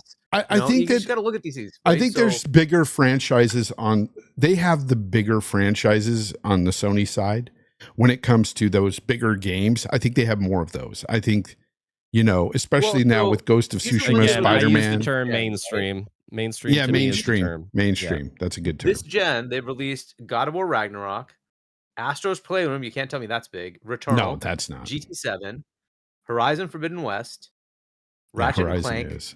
Miles Morales. Miles Morales. You can call it is, Horizon, yeah. Call of the Mountain. I mean, that's a VR game, whatever. And Spider-Man 2. And then there's just MLB 21, 22, 23, 24. Yeah. Those are their games. Now, tell me why those sound so much bigger when you have on the other side, you have Halo. You have Forza. Well, there's You know a what it stigma is? I around have the Halo. answer. There's a I have stigma the around answer. Halo for not being as good as it once was. Let's be honest Right. about that. Even though And it's I am better gonna say now, that- Started out as like the player's choice game of the year. even though now it was. it's being touted as being the best Halo's ever been online. It But I'm is. ju- It's so good. But I'm just I saying that highly recommend jumping back in, folks. It's that really I think good. that's the reason why a lot of people had problems with putting Halo on that pedestal is because for a while It's there, really good. they just weren't hitting. 343 was doing, in my opinion, a terrible job for Yep, quite some time. yep. Halo 5 was a stinker of a game, in my opinion. It might be from a story perspective. The Yeah, yeah. That's what I'm talking about. This is the campaign. Good, but Yeah, I thought the multiplayer was great. Yeah. then you had Starfield, you had Forza Motorsport, right? So they have big games, right? And if you want to count the little smaller games, you have Deathloop and Ghostwire Tokyo. Yeah, but which why was does there always have pretty to be a prominent. stigma around those big games? Like Starfield again, there was a lot of issues taken with that game because Bethesda just, a lot of people were downplaying that game because it was just a lot of empty space on these planets and there wasn't, these procedural generated planets wasn't the way to go. And, you know what I'm Because saying? Halo Infinite and Starfield had two things in common, both those. I would say, one, those are both, in my opinion, the only two like that mainstream appeal games from Xbox, in my opinion, because they actually had the marketing to go with them to make it feel that Yeah. way. But the other thing those both had in common with is that they both had very high bars from their past that people compared. Yes, good point. Halo trilogy, obviously. Starfield, Skyrim, and Fallout, obviously. And because those games, they were good, but they weren't what the member berries remember them as. Yep. It The was member very berries. critical. Yeah. The member berries weren't happy. Is what people were doing. So those are the commonalities of those two. But I'm hoping that, especially from this year's showcase and with Activision now too, that they have those, because to answer Hoggy's thing, to have those moments that it doesn't have to be every game they release, but there has to be like one or two games a year that they're willing to like really I agree. get that live action stuff or make like a social media campaign or something. They got to do something to make it feel like it's a big deal. And the other answer to Hoggy's thing is PlayStation has, I think, there was a recent report that like they sold 5 times as many consoles as Xbox is. Now that's crazy. also because Xbox is now PC too. But the other reason it might feel more like an event on the PlayStation side, there's more players. There's more players that are talking about these releases, and therefore that also makes it feel like a big deal. When there's more people talking about your release, then you become a bigger deal.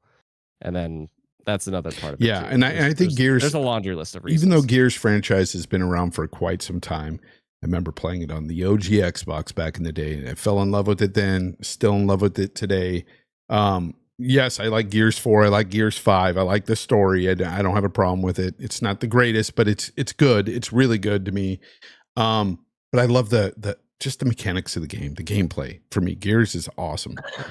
If Gears 6 does get announced this year, that'll be a huge, and I think that'll generate a lot of buzz and excitement for a lot of people. It'll generate buzz in this small community. No. But it won't go I think a lot of people love Gears, man. There's a big community for it. I think so. Unless the narrative around Xbox is positive, it's always going to have this negative disposition. And you're always going to have some of those people for sure. But if you ask the average person, should you buy a PlayStation or an Xbox, their answer is going to be PlayStation, only because they keep hearing negative things about Xbox. Oh, that's true. That's just the way it is. People want to be with a winner. That's just the way it is. We've talked about that before, and that's the reason why PlayStation does sell a lot more consoles.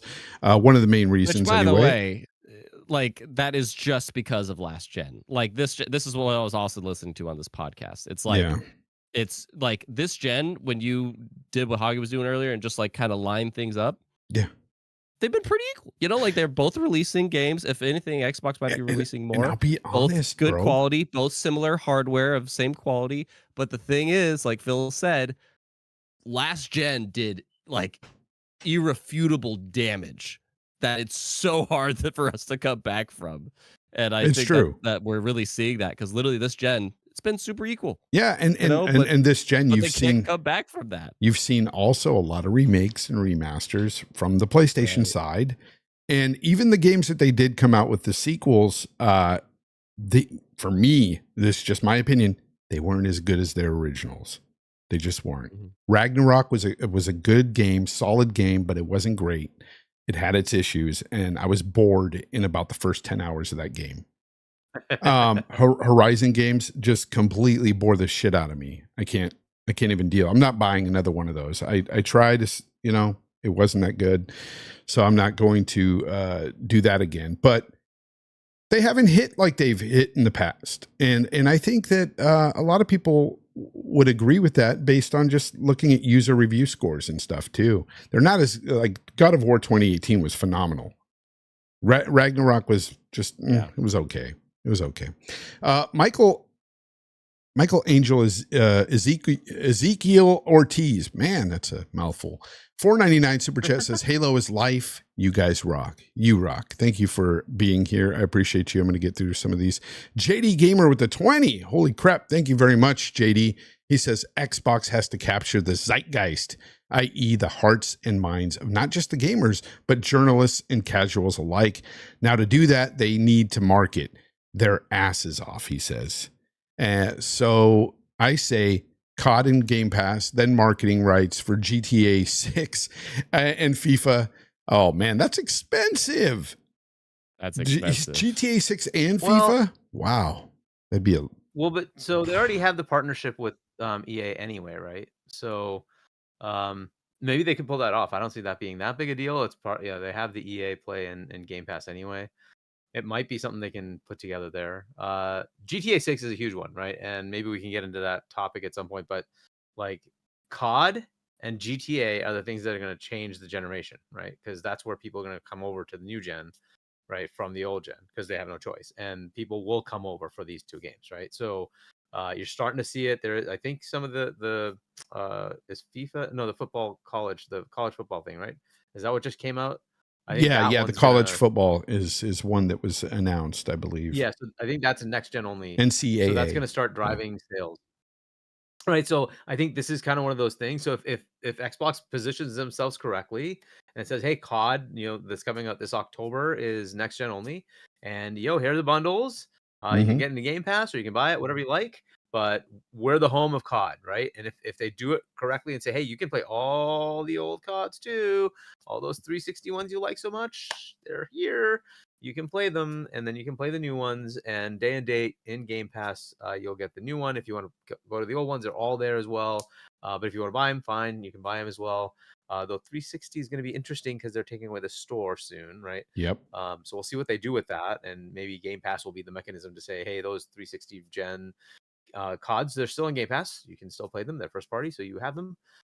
So subscribe, and you now have access to those, which is an interesting move, by the way, right? So you can't buy them anymore, but if you want to play them, just subscribe to Game Pass, and you now have access to all of them, and so you can play all Yeah. those 360 gen. Speaking of that, you know, they've classic already COD, right? confirmed that COD's I was going to gonna be in say, Game good Pass. transition. Right? They're going to be in Okay, the now Game hold Pass on. now. You said this earlier. It has not been confirmed. It's It is being reported. that Yes, it's going in there. maybe. Yes, by the Wall Street Journal, I believe. Until I right? literally hear from their mouths, it's not like fact yet or anything. Yeah, especially because the Which rumors, part? right? The flip-flopping rumors we kept hearing. Oh, they're fighting in-house about it, and they're arguing about it, and they're, you know, one side wants to put it on Game Pass, the other doesn't. They want to hold it off for their investors. Like, I don't know what's what anymore with COD. Okay, but now everybody's celebrating as if it has been confirmed. That's what I've been noticing. People are just throwing it out there that, hey, So this it's is going into Game Pass. whether it'll be in Game Pass or not. That's what you're saying. It's not confirmed.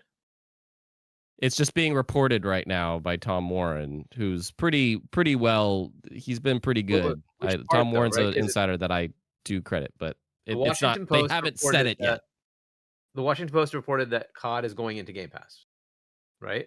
Mhm. Is that what you're talking about? Or are you talking about the next gen hardware coming, or are you talking about the current gen only COD?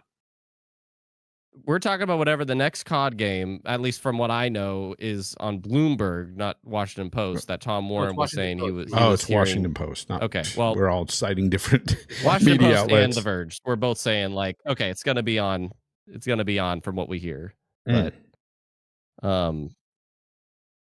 But let's say for the sake of argument, saying like, you know, Sarah Bond already said it's coming. All right, so it's one of those things though. So let's just say for the sake of argument, let's it's just going say in there. It is hypothetically. Yeah. And so Hargeet, you made a video this week, just 2 days ago, I think, about this situation. COD, the financials about COD going into Game Pass. Break some of that down for everybody. What that you did in that video? I thought it was pretty cool. Yeah, so essentially, I looked at if you were a Call of Duty player, right, and you're only a Call of Duty player. And by the way, I talked to a colleague who is a COD only. That's all you ever plays. COD buys the COD every year. That's it. That's all Some people do that. No interest in Game Pass. Zero. It just no interest, right? I'm like, okay, and even if it was cheaper, you would still not do this. It's like, well, probably not, because I hate subscriptions. And so that's going to be an uphill battle. There's no way around that. So I said, okay, you know what? I'm going to do the analysis and put it out there for people, right? So essentially, I took that, that you have to have Game Pass Core, right? You have to have online access. What was Xbox Live Gold? That's called Game Pass Core now, which I looked at discounts about 45-ish bucks, right? If you get a discount code for a year. So you pay 45 bucks for that, 70 bucks you pay for the game. 115-ish, whatever you pay that, right? So that's your annual cost to get into COD. This assumes you buy it every year, right? That's on a console. And I said, all right, fine. What if I just get discounted codes for 3 months or 6 months or 12 months for Game Pass Ultimate? And I was able to find it for, I think it was like 28 bucks for 3 months. Multiply it out. Guess what it came out to? It's $115.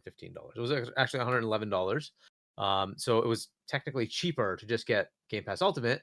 And now you get the game plus every other game, plus all EA, plus all the Xbox games, plus whatever. You get all these games with it, right? And it's cheaper than just buying COD and buying Xbox Live Gold, aka Game Pass Core, right? So, but I said, okay, fine. You know what? I'll just say it's 115. It's about the same amount, right? We're talking a few dollars here and there, right? So it's essentially the same amount for a console player. Then I said, okay, let's look at the PC side of it, right? You want to go to Steam, buy it. You can probably get it on discount, right? I'm just saying I'm going to pay 70 bucks, just what it is, normally 70 bucks. I'll pay that at Steam. I'll pay that on Microsoft Store, wherever I want to buy it, right? Battle.net/Microsoft Store. I pay my 70 bucks. All right. The other alternative is get PC Game Pass, which discounted came out to $71. So now you have to ask yourself, okay, $70 or $71? And now I have everything Xbox. I have EA, which is also included in that $70. I get EA Play. So I get Battlefront, I get Battlefield, I get Star Wars games, I get Madden, I get FIFA, I get Your all the fingers. Xbox game like Halo, like every COD, Overwatch is free to play, but I get Diablo, I get Indie, I get Starfield, I get all their games. Is that And worth $1 more?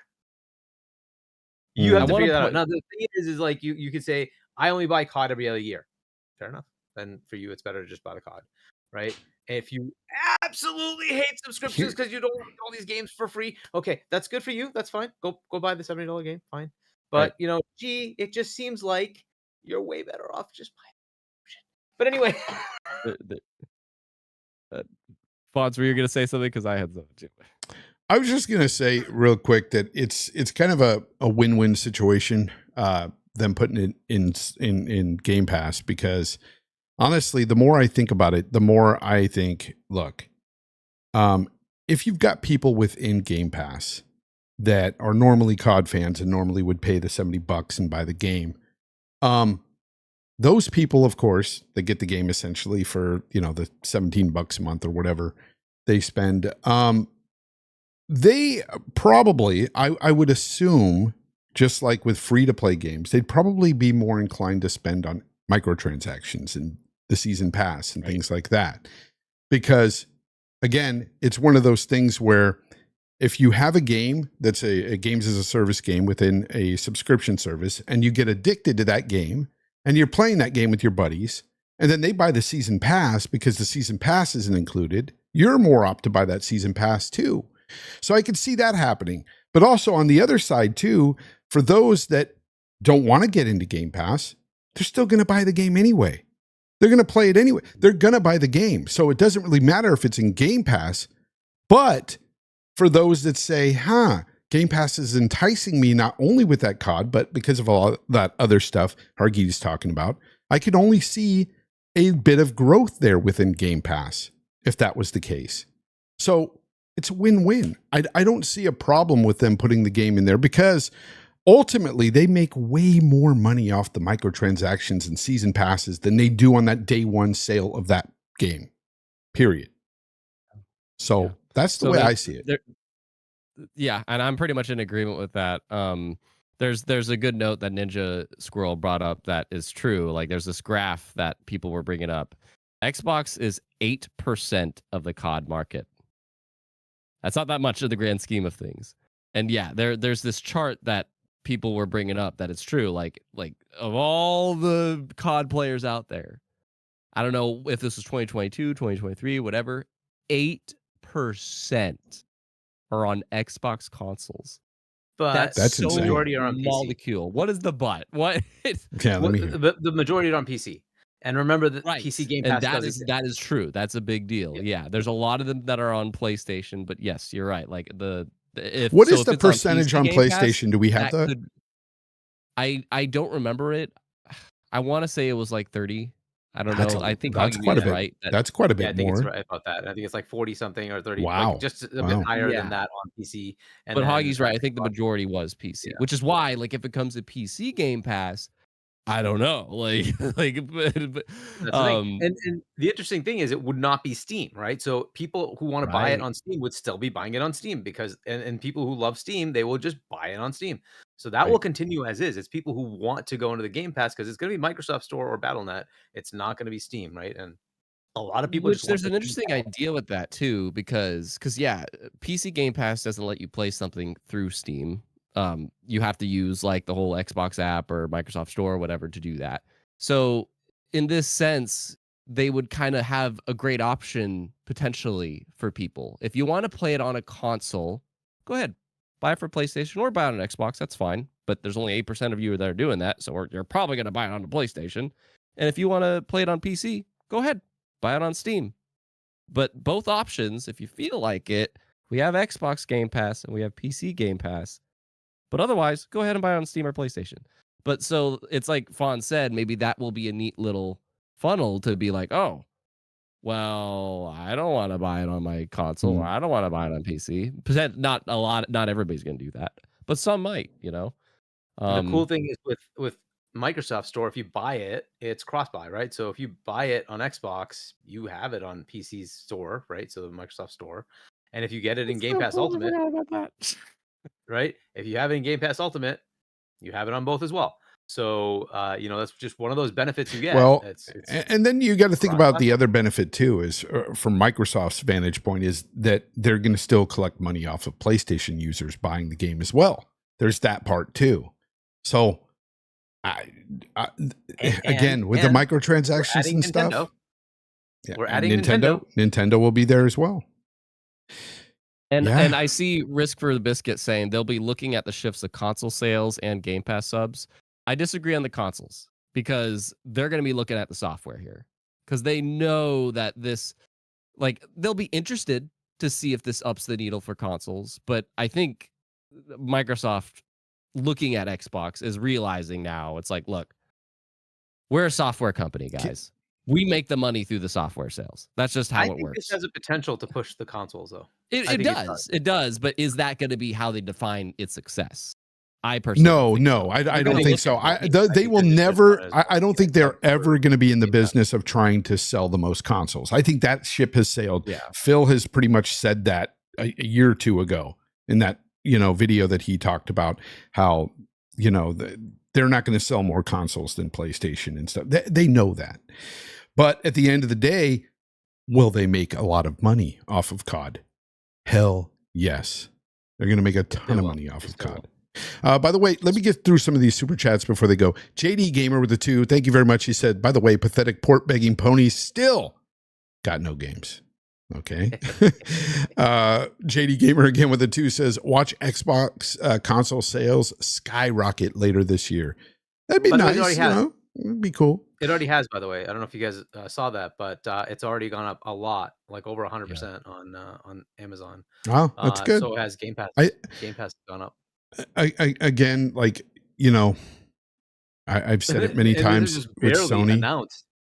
With PlayStation, again, we talked about it even today, but I've talked about it in the past to death, how the casual market just go to Sony because that's the one everybody talks about. And I don't know if that's true because they do. Gen, it was neck and neck. Yeah. They do now. Now they do because of last gen. Xbox. Last gen really hurt Xbox bad.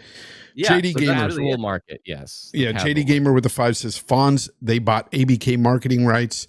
Well, gosh, I can't even read that. Holy crap. Won't be that expensive. Oh, marketing rights won't be that expensive, but will definitely move people to Xbox consoles. By the way, how expensive would it be? Oh, he's talking about GTA 6, the marketing rights for GTA 6. I think it would be pretty pricey still. They could afford it though. Don't get me wrong. Microsoft is going to be able to afford that. And by the way, I've been having a lot of trouble with my eyes lately. I have to tell you guys, serious health issues with it. And I've tried to change up my diet because of it, because it's kind of starting to scare me a bit. I'll just be honest. So on that specific thing on the GTA, right? I think they should try to get them, and maybe they're working that out. I think they're hearing rumors. It might be some things being worked out there. But I think based on what they're looking at as far as their studio market position, they should buy Take-Two. Oh gosh. No more buying. No more buying. I'm sorry. Why? I'm fully against that. No. Why not? Debate. Go Kibiji now. Boom. Tell them why. We've bought enough. I'm done. I was fully for these acquisitions and stuff a while ago, but I'm done with it. You have plenty now. You don't need more. You have so many studios.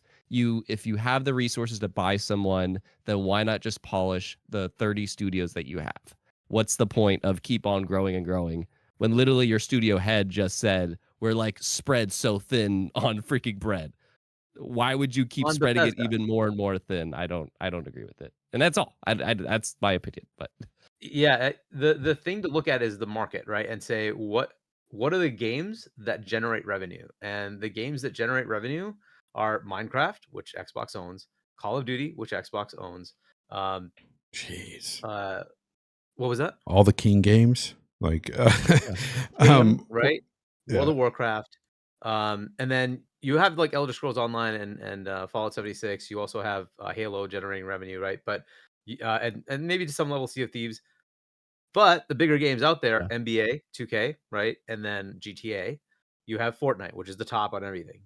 So they could go after Epic and say, let's get that, right? And look, I'm looking at it from what did they look at as far as what would be best for them, right? So they want to beat Tencent. How do you do that, right? So you can expand what you have, but it's tough to gain market share to that level. And instead, you could, because I think part of Epic is owned by Tencent, right? But they could either go get that or they could get Take-Two.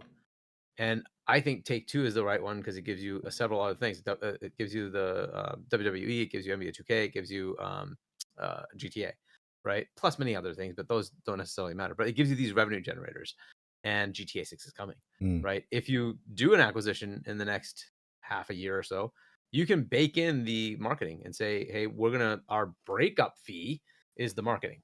So if we buy you, we own you, we market you anyway. If not, then the breakup fee covers the marketing. And then next June showcase, not this one, but next June showcase, the marquee thing will be GTA 6, right? And that's the thing. It's marketing that matters, right? It's not the your console sales are going to be based on what people perceive as the games you have. And marketing for the games is where that happens, right? And marketing can happen. Capcom's gotten deals with PlayStation for marketing. Rockstar's done PlayStation deals, and they're just marketing deals. So it could be to just outright do some deal. That's obviously an option, right? It would be pretty pricey, but they can do the deal. But acquiring them would be an interesting option. I'm going to just get NBA 2K every year, WWE, and it gets GTA. I'm just going to throw this into the hat. I say they don't need to purchase anything right now, and they need to get their management shit together first. 100%. Change it. 100%. No. I'm saying they need to fix something there because it's obviously kind of broken. That needs to be done. Until I start seeing games coming out in a more consistent basis, and they have games coming out, same consistency as Sony. They also have way more studios than Sony, is my point, and they're not all. Okay, for instance, we've heard of from other studios making games. Why did Hellblade 2, an 8-hour game, take 6 years to develop? Because during the pandemic, they couldn't do mocap. Yeah, for 2 years they didn't do anything. That's what I heard. So they were kind of just That's what I was told because I asked the same exact question because I could say stuff here about that game, but I'm not because I don't want to hurt anything. Yeah, you can't break NDAs. Yeah. But yeah, look, there's differences of opinion here. We could be here for ages if we talk about it. It's not even a news story. So yeah. Until ABK though, they had the same number of studios. So Sony and Xbox had the same number of studios. So again, all this what is broken, right? What we get is Redfall came out. Okay, yeah. There are equivalent bad games that come out on PlayStation side. We just ignore them. But you can't tell me that it wasn't because management had nothing to do with that. And also I can go back to other in-house things that were going on with a lot of the studios. 343, Undead Labs. They gave them a lot of latitude. Who else? Not the Coalition, the Initiative. All having issues. It hasn't gotten their first game out. Like what? Yeah, I know. And by the way, Perfect Dark is going to be the stupid narrative for this new studio from Activision. I know I'm going to hear this for the next 6 years. Okay, and for instance, game for 6 years. They're not going to have a game for 6 years. For instance, where it's broken. Did you not watch the Sarah Bond interview? It's completely broken. Yes. Like they don't even know what to say. That's how bad it is in management. They don't even have answers to give. Everywhere. She didn't know what to say. Oh, you mean the one after they closed those studios? The management it's literally the question. Shouldn't success let that keep going? Pizza tacos are kind of tasty, and yeah, I like burritos. I sure do. Okay, so your assumption is that there's no potential for that to be a difficult question to answer. Okay. I got another one for you. 100%. I got another one for you. The very next day after they get rid of Tango Gameworks, Matt Booty's in an article saying we need more games like Hi-Fi Rush. Yeah, that's terrible. What is going on with management there? We need smaller games, right? And you could say, hey, that maybe is Hi-Fi Rush, right? You can say, why isn't that? But if the game had my camera froze. Yeah, that's what I was letting you know. But if the game was 200 people developing it, that's not a small game, right? So, and again, I don't know the internals of it. I'm just trying to put that out there. I agree that it's kind of a weird thing to say you're going to close a studio that made a critically acclaimed game, and a lot of their games are critically acclaimed. However, they've never turned a profit, right? And they were on the chopping block to begin with because that's one of their problem studios. So the question is, what do you do? How do you fix that? And I suppose there's something that maybe Microsoft could have done to try to help fix that. What would that be? And again, it's a tough thing to do because they don't have anything else in Japan. So it's not like it's say, hey, maybe we could combine resources with another studio we have there and make it so that you can sustain yourself. It's like, well, we can't really do that. So ultimately they just caved, right? But look, I'm not gonna like vouch for that. I have no idea, and you might be totally right that they have no idea what to do. But I don't think that's true. I like if they had no idea what to do, how do they have this business? It's not the fact that they don't have any idea what to do. I feel like there's some sort of power struggle or something going on with Microsoft and Xbox, and that shit needs to be worked out before they buy any other studio, because all the studios that they currently have all have to be just working in unison, making their games, not having any kind of infighting, or I don't want to hear rumors like that anymore with these studios. And that's what we constantly have heard in the past 4 years. It was like Undead Labs is fighting, Initiative's fighting, and when your flagship title, the face 343 of your box, apparently had 3 different versions of Infinite in development until like 2 years before release. That's a weird sign, man. There's got to be something, and that's literally the face. That's all I'm saying. I want to see them get better. Gone too, right? So those people went. They got rid of them, right? I mean, I like. So, how much do you do, right? I mean, so yes, you can say that each one of these incidents are an issue. Why did they have to lay off people at Insomniac? Why did Naughty Dog's factions not get done? What happened? Should we start looking at how bad their management is? I know, like, but how many of their games have they canceled? That's the one thing I will never look at Sony and go, they have bad management there. But they do. I can't. I can't. They 100% do. They 100% do. They're constantly 100% do. How can you not see it? The entire plan of Sean Layden worked out the way it did, and then the Jim Ryan plan has sucked ass. You just said it. Ragnarok doesn't have the same numbers. Horizon doesn't have the same numbers, right? But I wouldn't say it sucked ass. I would just say that those games aren't as good. But that's not due to. I don't hear any rumors coming out of Sony saying that they have in-house fighting or any of that. I don't hear any of that stuff. What are you talking about? There were absolutely all sorts of things. Why do you think Jim is gone? They freaking fired Connie Booth. Why? Because they were all complaining. There was so much infighting in their studios. We absolutely heard that. Oh, about the gas stuff. Yeah. I agree that that situation with the gas thing was kind of odd. And now they have to repivot again. They have nothing for years. But I what I'm saying is I can't really look at Sony and in the same light as I do with Xbox when it comes to their management. They have one game. MLB The Show. They have one game. MLB The Show. Tell me that's a successful year for them. Xbox was lambasted for 2022. Where's the lambasting of PlayStation? Where are their games? They have nothing coming this year. Nothing. Yeah. Like, come on. I see. Where's the management? I see They're more. All gone. I still see more of a stigma surrounding Xbox management than PlayStation for sure. Because of this. People just put this on them. It's like, dude, they can never get anything right. No, right now, that's not true. That's not true because Hi-Fi Rush came out and it got critical acclaim. It was critically acclaimed. And then Xbox themselves axed the studio. It wasn't media that did that. It was Xbox. They were making money. That was Xbox. I know. I know that it didn't sell well. I know all that, but at the end of the day, and maybe there's a change in direction of the whole game. It's kind of weird that they did that. Question, right?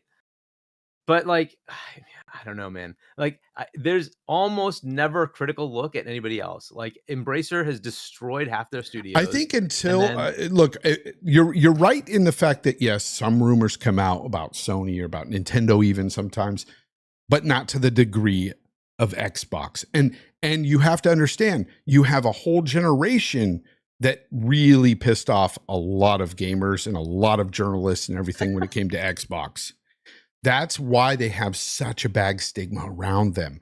And it's going to take a while for them to get rid of that. That is the problem. It can change. It can change, Hargeet. But the problem is you have situations like the Tango Gameworks that just happened. And we can sit here and say that the game didn't sell. The teams, if you look at their previous games, they didn't sell well either. But at the end of the day, it was a critically acclaimed game. They want more games like that within Game Pass. And that studio was a Japanese studio, and they let them go. It's just bad optics. So people are like, oh, bad Microsoft. It's big bad Microsoft once again. And it sucks that has to be there. It's always going to be that way, right? It sucks, and like everybody has to keep their business going. And yeah, I agree that it's kind of annoying that Tango went. I think that's kind of irritating. I'd love to understand the financials of it. I don't think they're ever going to tell us. Yeah, because I really wonder how much that would have costed them to keep that team. You don't know, but then again, there's the flip side where we could say, look at other teams like Toys for Bob. They wanted to go. Who knows if some of the Tango employees just didn't want to be there anymore? I don't know. That's a possibility. I have no idea. And we'll never know that. And Kibiji just nobody seems to care when others close studios, right? I mean, there's studio closures all over the place, including PlayStation, and like nobody seems to whatever. Like who cares? But why? I mean, like their entire catalog is now question mark, right? Because they shifted to gas and now they're shifting back. Well, what does that mean? Yeah, I know, but I will never like question Sony in terms of saying, I wonder if they can come out with another big game, because they've stayed consistent in bringing big franchises every gen. Like the past 3 generations, they've had some really big franchises, and that's the key component where I'm like, fresh new IP, yes, thank you, and that's what Xbox really needs to push, because forever they were the Halo, Gears, and Forza box, and they didn't really have any other IP. Sure, and what's their new IP this year? I mean, this gen. Well, Starfield for one. They got Starfield. No, that's Xbox. I'm talking PlayStation. They only have Returnal. Yeah, PlayStation right now. Yeah, Returnal is about the only one yet. But I'm saying I can't say they're not going to have a great new IP coming out, because they could turn around in a secret show, Hargeet, and showcase something that looks really unbelievable. Yep. They do stuff like that sometimes. Potentially coming, and Concord. Right? Well, Concord, I'm not really even, honestly. Yeah, and Fair Games, right? Those are ones you can count. The second party, gonna be a small game. But so this is my issue, right? It's like, so they've really only released Horizon, God of War, Gran Turismo, and Spider-Man. Yeah, those are their big games. That's it. By the way, Risk It for the Biscuit, member of 16 months. Thank you for being member for 16 months. He says, Hargeet, they keep stepping on rakes. Exactly what I'm saying. For every good thing they do a bad thing. They need to bring games and avoid the rakes. It's their own fault. And also, I will say to that point, Hargeet, before you answer him, I will say one of the main reasons is Xbox is always talking.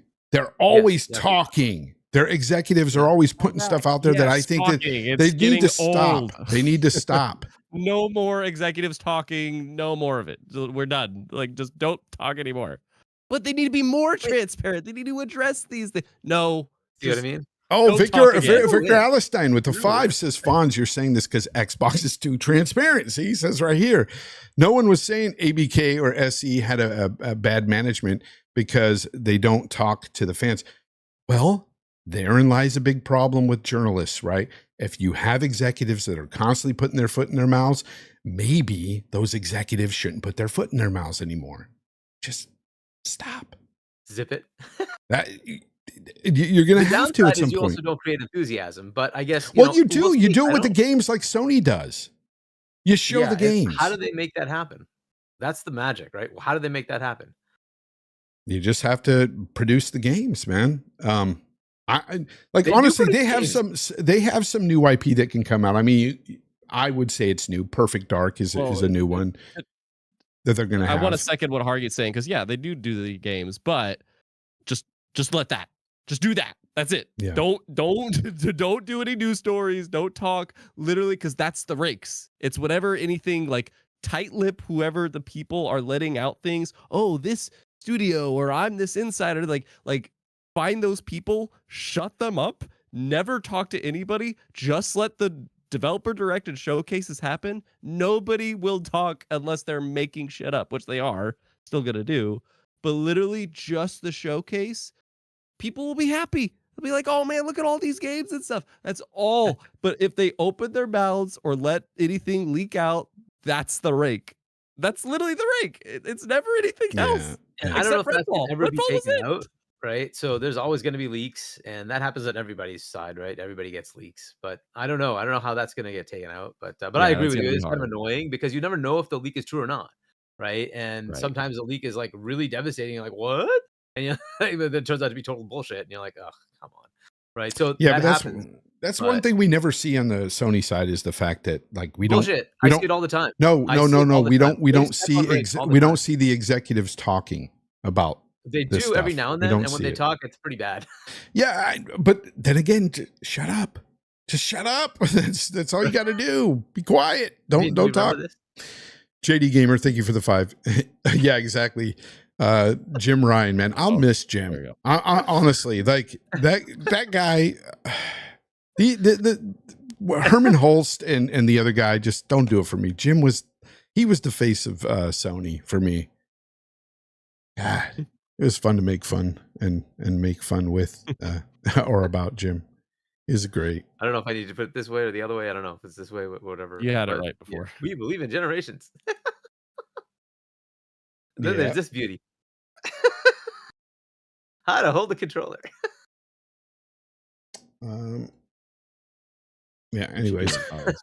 JD Gamer, thank you for the 5. He says, so we're not going to lambast PlayStation for no AAA games for 2023 to 2025. Oh yeah, I did. I said that's kind of crazy that they're not going to do that. However, next year, I wouldn't doubt if they have a brand new big IP coming out. And I was gonna It say, just yeah, blowing it's people not away. till 2025. They just said till next year. yeah, yeah, I think this they year, said till yeah. May, I With think. next Oh, year sorry. is From 2025. I keep forgetting we're in 2024. Yeah. Next year is Oh my 2025. God. But they were saying this year they had said that until next year, May 2025, they won't have any big games until then. So I don't know. But again, Sony, when they get really, really quiet and they're not really putting out much, and then they have a showcase or state of play or whatever, and they show they usually come out with something that really wows people. I mean, look, and I'll gets give you some them several hype. cases, okay? Bungie comes out and says, "Oh shit, we didn't make our revenue targets. Oh, we're trying to fire people now so that we don't get Yeah, taken no, over by that's PlayStation." true. That's not a good Is that thing. not mismanagement? I mean, that's direct mismanagement, right? Yeah, You got Bungie going around telling every one of their studios your games ain't shit, and then you got Hiroki Totoki running around saying you guys don't make money, right? Is that not mismanagement? Like, I mean, well, is it mismanagement when it comes to them not making their quota or whatever for Bungie, or is Yeah, it just it is. simply that the people that the gamers are just getting tired of their bullshit with Destiny? I think it's a little bit of that. And their quality has gone down since they were acquired. That's just a fact. Their quality has gone down, and now I don't know. like, I haven't been Destiny playing the players are game like, for a while. I don't even want to play this anymore. So this is just, I mean, it just is what it is, right?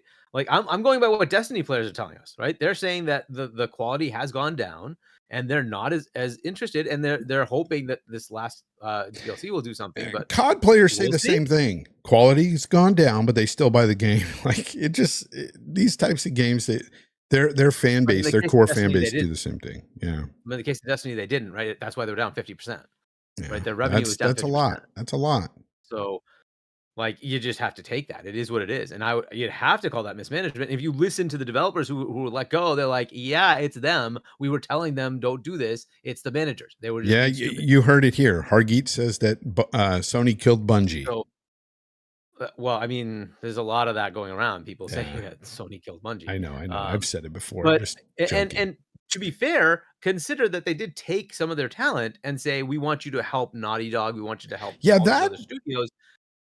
That does take away from your ability. Of course, it does. But that's also a smart thing, I would think, because you want to utilize their talents in other studios. I wish Microsoft would do more of that. They do that with Coalition, right? They do that. Coalition helps all these. We hear that, right? Id does too. Id Tech, yeah, with 100%. So, Um, like, yeah, I'm not surprised with this, but look, mismanagement happens everywhere. It's just that when it happens, yeah, this I game guess here is not we just got into this handled by talk because it was like Sony. Oh, it was all about acquiring more studios, and me and Kibiji were just telling you that we'd rather just like work on what they have now and get their shit together and get games out and be okay. happy with And that do you for think now. maybe Like 40 years from now, maybe they could acquire somebody? 40? Like how much? How long? Wait a minute. How long I is didn't okay? say 40. Decade. Just Decade. A decade. just give me some consistency here. I want to see big games come out from I don't them. know what New consistency means. IP, new big IP. That's what I want to means- see. So We'll see what is the new big IP? Like what game is coming that's new big IP? It's not I South you, Midnight. you That's can not throw big. you can throw Perfect It's Dark not out there. about- You can throw I was Perfect just Dark. thinking Big Dark's Perfect not Dark. new, right? Perfect Dark. Yeah, but Uh, it's a total reboot. So it's new. If you not a played the new old Perfect Dark, it's It doesn't have to completely even be a different. new IP, in my opinion. It could just either new or Like what God of sequel, War just- did for Sony. Same Right. thing. God of War is a Yeah. completely different game than the other God of Wars. So just a reboot is fine. Yeah. Yeah, A okay. big reboot. It's fine. So but indie wouldn't and count Kazooie, because baby. Also, I would even include sequels to big franchises. I would include Totally. Halo and Gears. Totally. I would include that. okay, so now we're back to just games. Okay. No. I'm just saying big games from them on a more consistent basis that are quality. I want to see quality games. That's all. I don't like it, and I'm with Hoggy with that triggering me because they've been doing quality, but it's But about quality like is Big. good. I said big How- though. Big big games. big, Halo is because- big. big. It's bigger than anything PlayStation has outside of Destiny. It What is? literally is bigger What than is? anything PlayStation has. What is? What Halo is? Oh, Halo. That's Halo- big. is I'm bigger than anything PlayStation has I'm outside of talking- freaking Destiny. yeah, but earlier we were But a talking about Halo their that smaller everybody, games that they like, come out with. unanimously loves, like a Halo that gets nominated for Game of the Year, or a Halo that like gets record numbers of whatever or stuff Not like that. Game of the Year. It was Player's Choice Game. It got the Player's You Choice, can't but it win. didn't get the following came year. out It could have been December nominated for 20 Game of the Year 2022, but it didn't. Yeah, Yeah, it didn't even could get have been. nominated. Yeah. Yeah, it It did. didn't get should've nominated been. for sound design or the freaking performance, which I was rooting for, but that's know, the right? situation. Nothing, but Yeah. Face 23 BKNY with the 1999. He says Spider-Man 2 released 2023. And even though they're not third or second party exclusive deal games, Sony still released Stellar Blade, Final Fantasy VII Rebirth, and Helldivers and 2. this is another one that I just get annoyed with. If you're gonna count Sony with third-party deals, but then you're not gonna count Xbox in third-party deals, then just F off. Like, Yeah, but if they I'm not publish even these playing that game games, anymore. It's got to be first-party studio. yeah, but like 'Cause they I've heard published enough of it. Stellar Blade, right? They published Helldivers 2. I don't care what they published. Xbox Yeah, published it's- Tell Me Why. Xbox published. They're gonna publish Stalker. Do you They're gonna see? I don't care. But do you I see don't the care about difference any in of that. quality there? They- Tell me why and I don't like the quality Hellblade work. 2. This is always the thing, right? It Okay, doesn't matter what they put out. Maybe quality If is a it's bad third word for party, it, but do you doesn't count if it's Xbox, right? It's always the mainstream? case. Mainstream, There you go. Kibiji. There you go. Yes. Do you see how mainstream one game is over the other?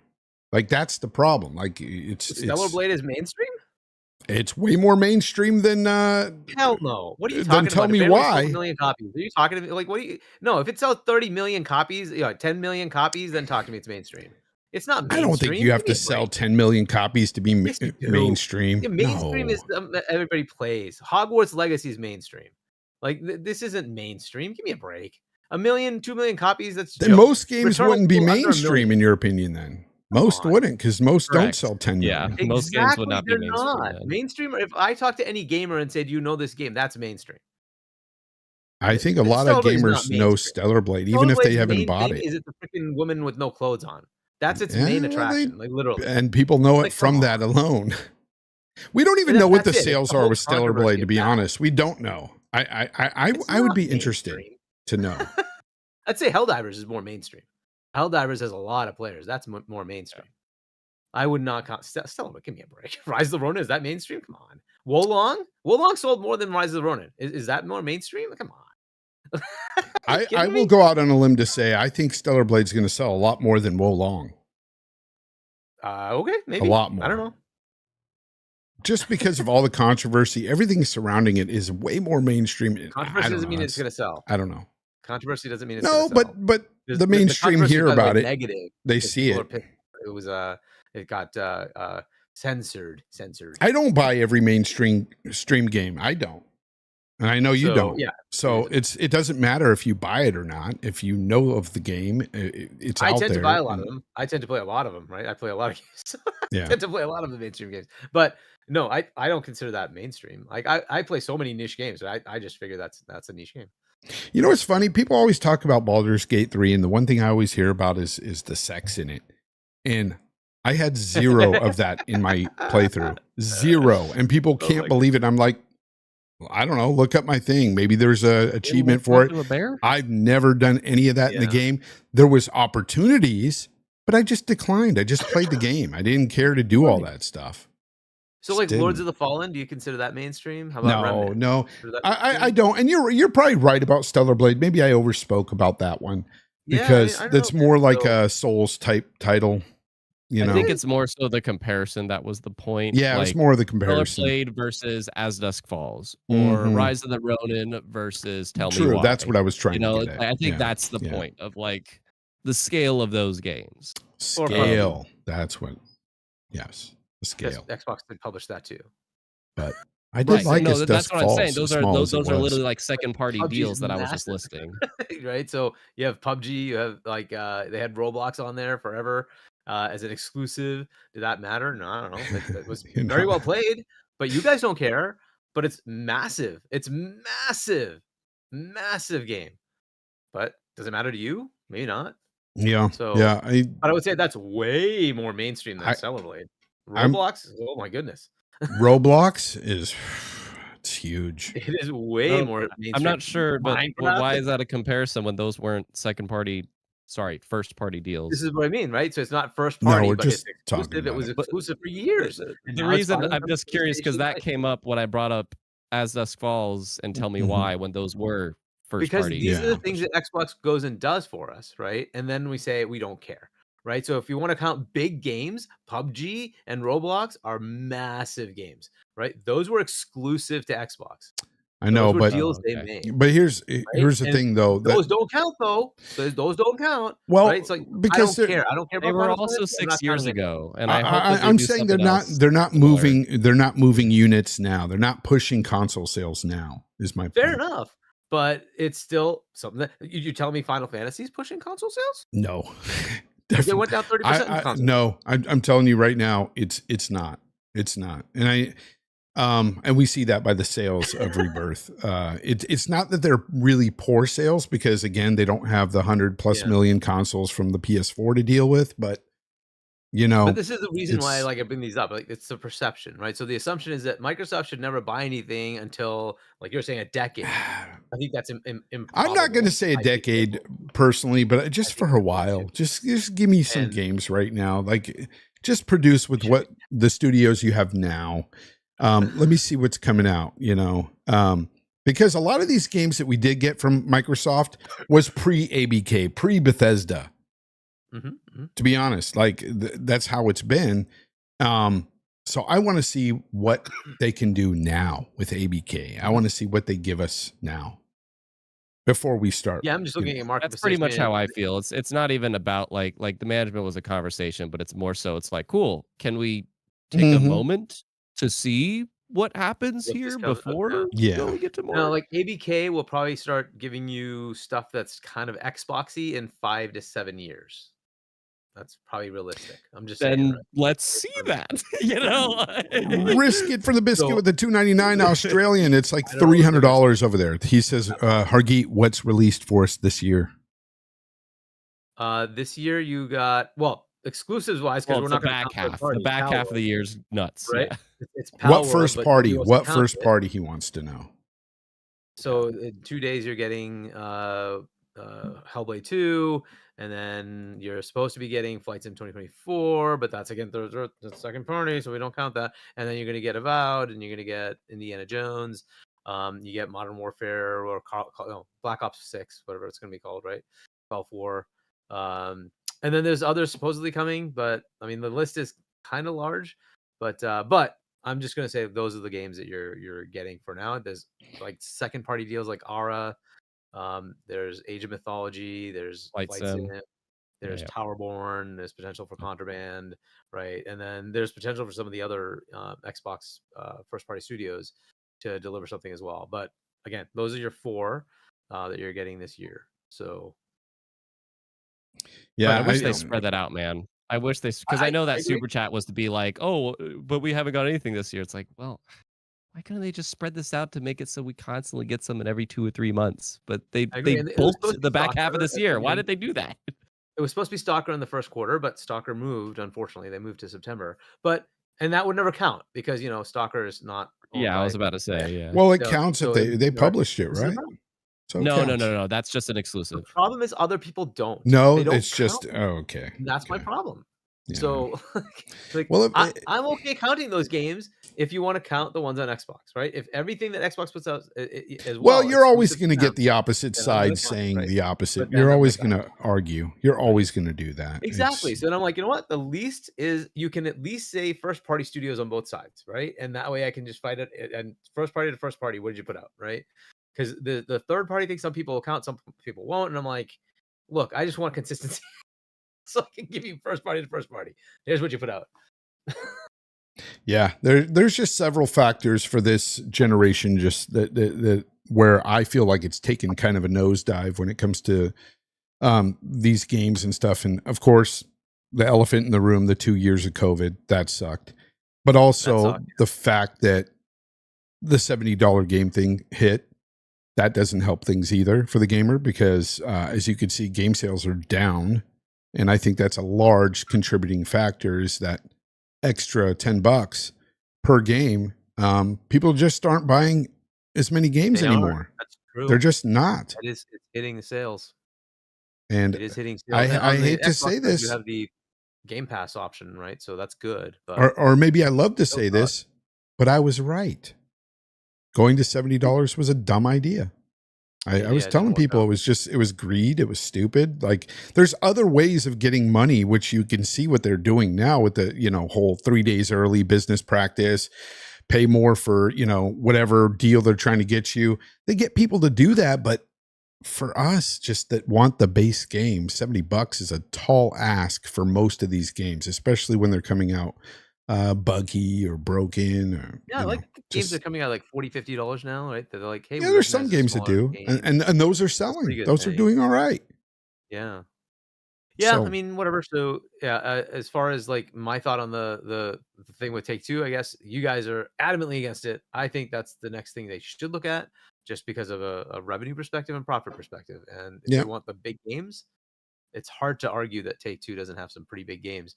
Fortnite would be the other one, but I think that one should just stay the way it is because it would be too much to have all of it. So they need to have something that's just outside it. You'll like this. JD Gamer with a 5 says, if we're giving credit to Stellar Blade to PlayStation, we then Pal World, which sold 2 times as much as Helldivers, stop looking at PlayStation through rose-colored glasses. Well, again, it's sales for sure, but Pal World, I liked it. I played it and enjoyed the game. I played through the whole thing. I actually beat it and had a good time with it. And we could just sit here and say a game's a game and, that sold a lot more. And you're right. 100%. I don't take that away from Xbox from it being exclusive anyway. I don't. That was a big surprise. Honestly, the biggest surprise in a while for me when it comes to gaming. Oh yeah. I think it surprised a lot of people because when I first saw Pal World, I was not interested.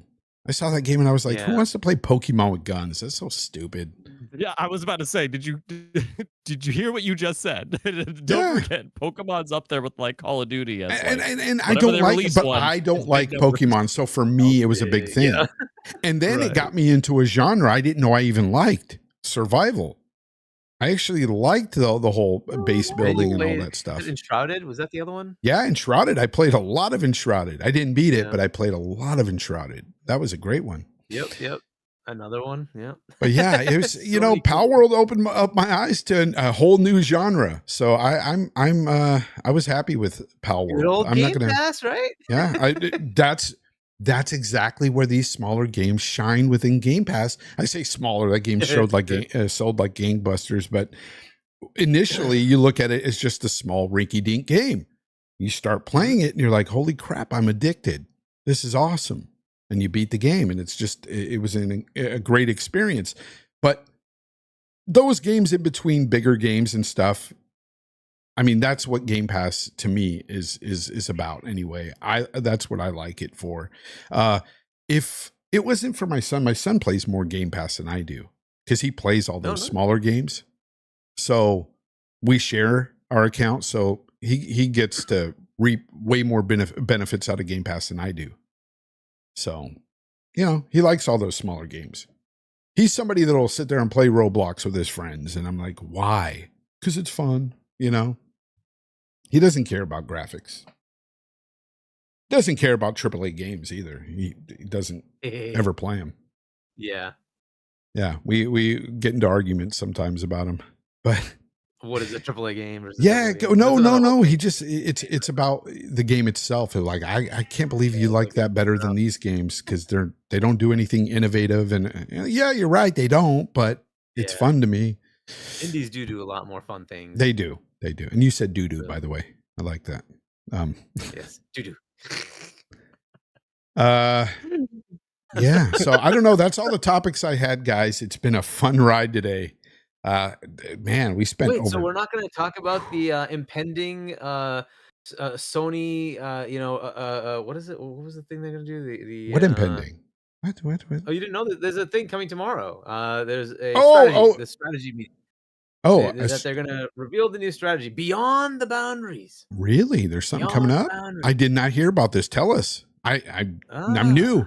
I'm fresh. Let me see if I can find something on it. But essentially, there is a Sony level, which is going to include PlayStation stuff.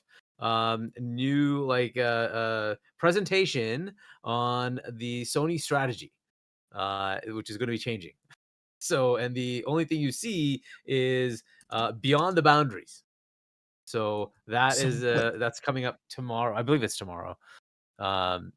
So what do you think they could be changing here? What strategy change for Sony? Like what? Oh, it's multiplat. Like just multiplat. I don't think there's anything else that's changing about it. They saw the Helldivers thing. They have their 2 new CEOs now, which did that happen this week? That might have been the thing that happened. Yeah, that happened as well. Yeah, so they have their 2 new CEOs now, not 1, but 2. What if they announce day and date on PC tomorrow?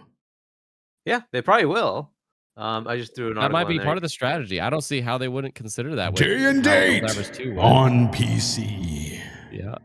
Sony, bring me. Oh no, it's not tomorrow. Sorry, it looks like it is.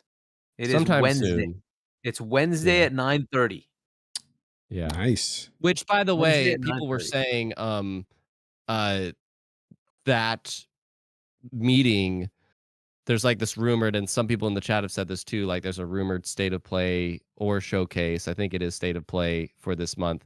And it's like they're waiting to do that until after this meeting. That's not confirmed at all, but that would make sense. Like they can't really do a showcase or a state of play until after this thing because it probably determines how they want to say certain things. But yeah, so 2 big news items. First is the reshuffling of their management because there's no management problem.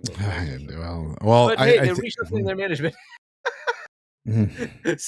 At least we're not hearing about it. That, what they're doing is they're doing the Xbox approach, where the guy that was in charge of the PlayStation studios, he is now like a Matt Booty, if you will. He's in charge of all the gaming stuff. Yeah. And then their new CEO is kind of like Sarah Bond, where he's in charge of like just PlayStation.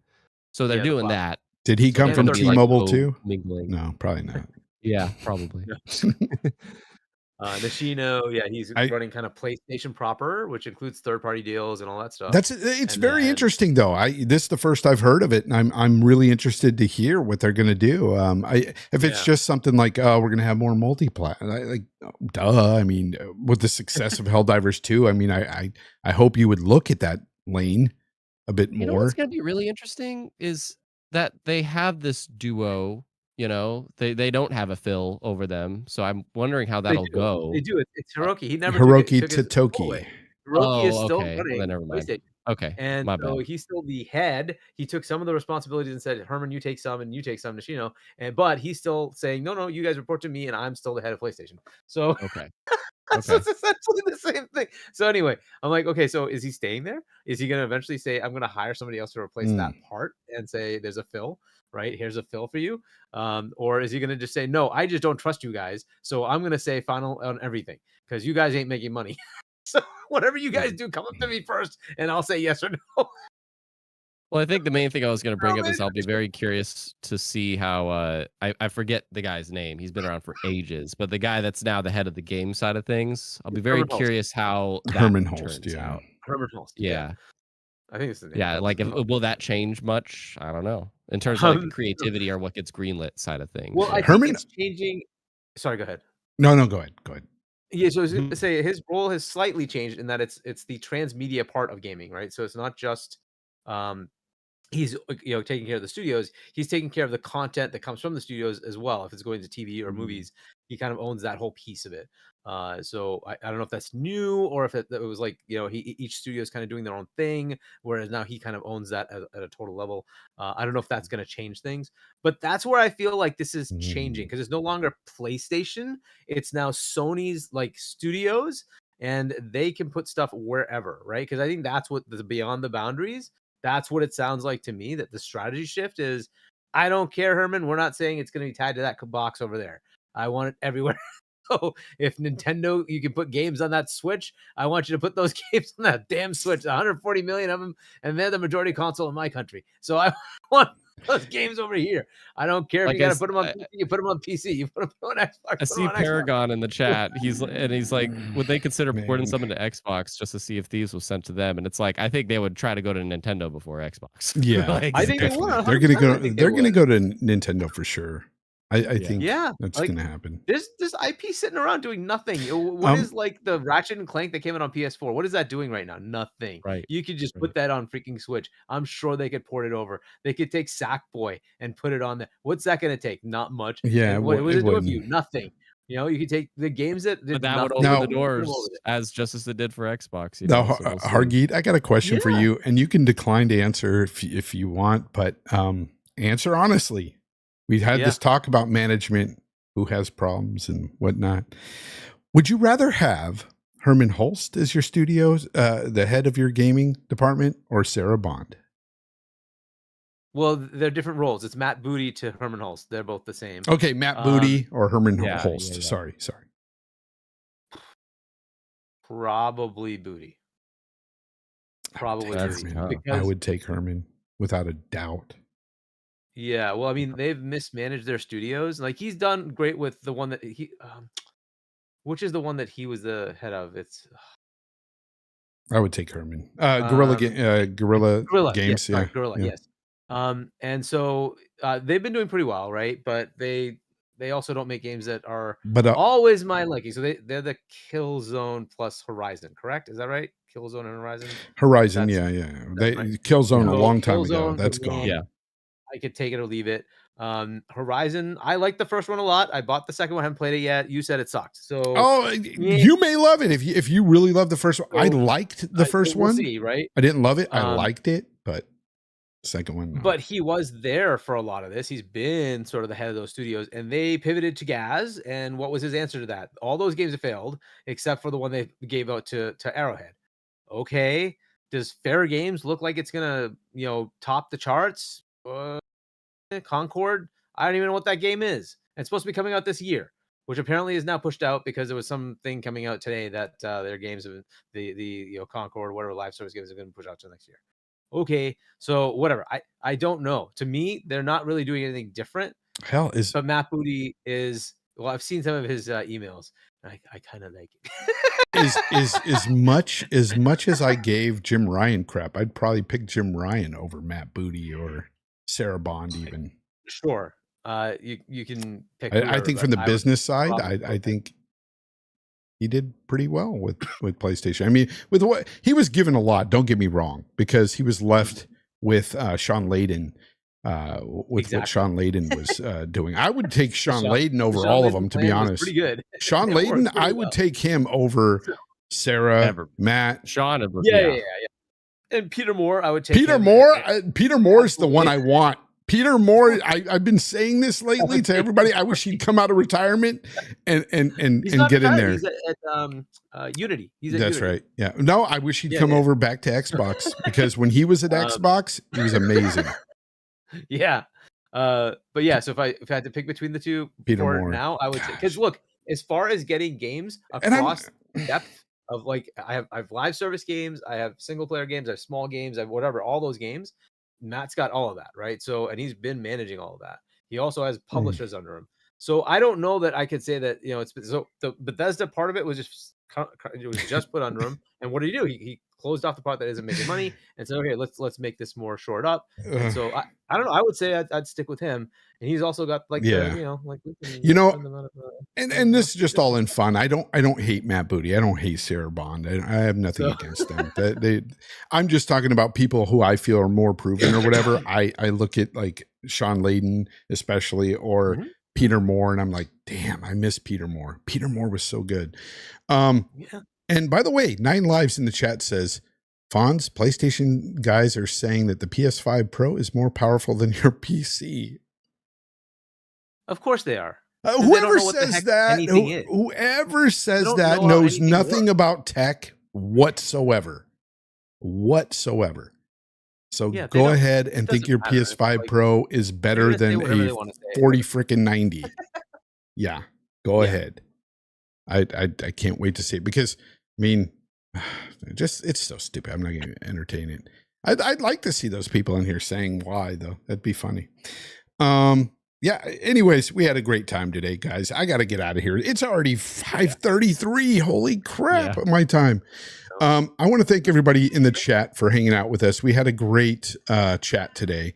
We also had a great guest with Kibiji, Samurai Kibiji. Yeah. Thank you for showing up today and gracing us with your presence and your knowledge and your thoughts on all the things gaming. Appreciate you, man. Tell everybody where they can find you. Everybody, look up Samurai, Kibiji, Kibiji. And yeah, it's been really cool to be here.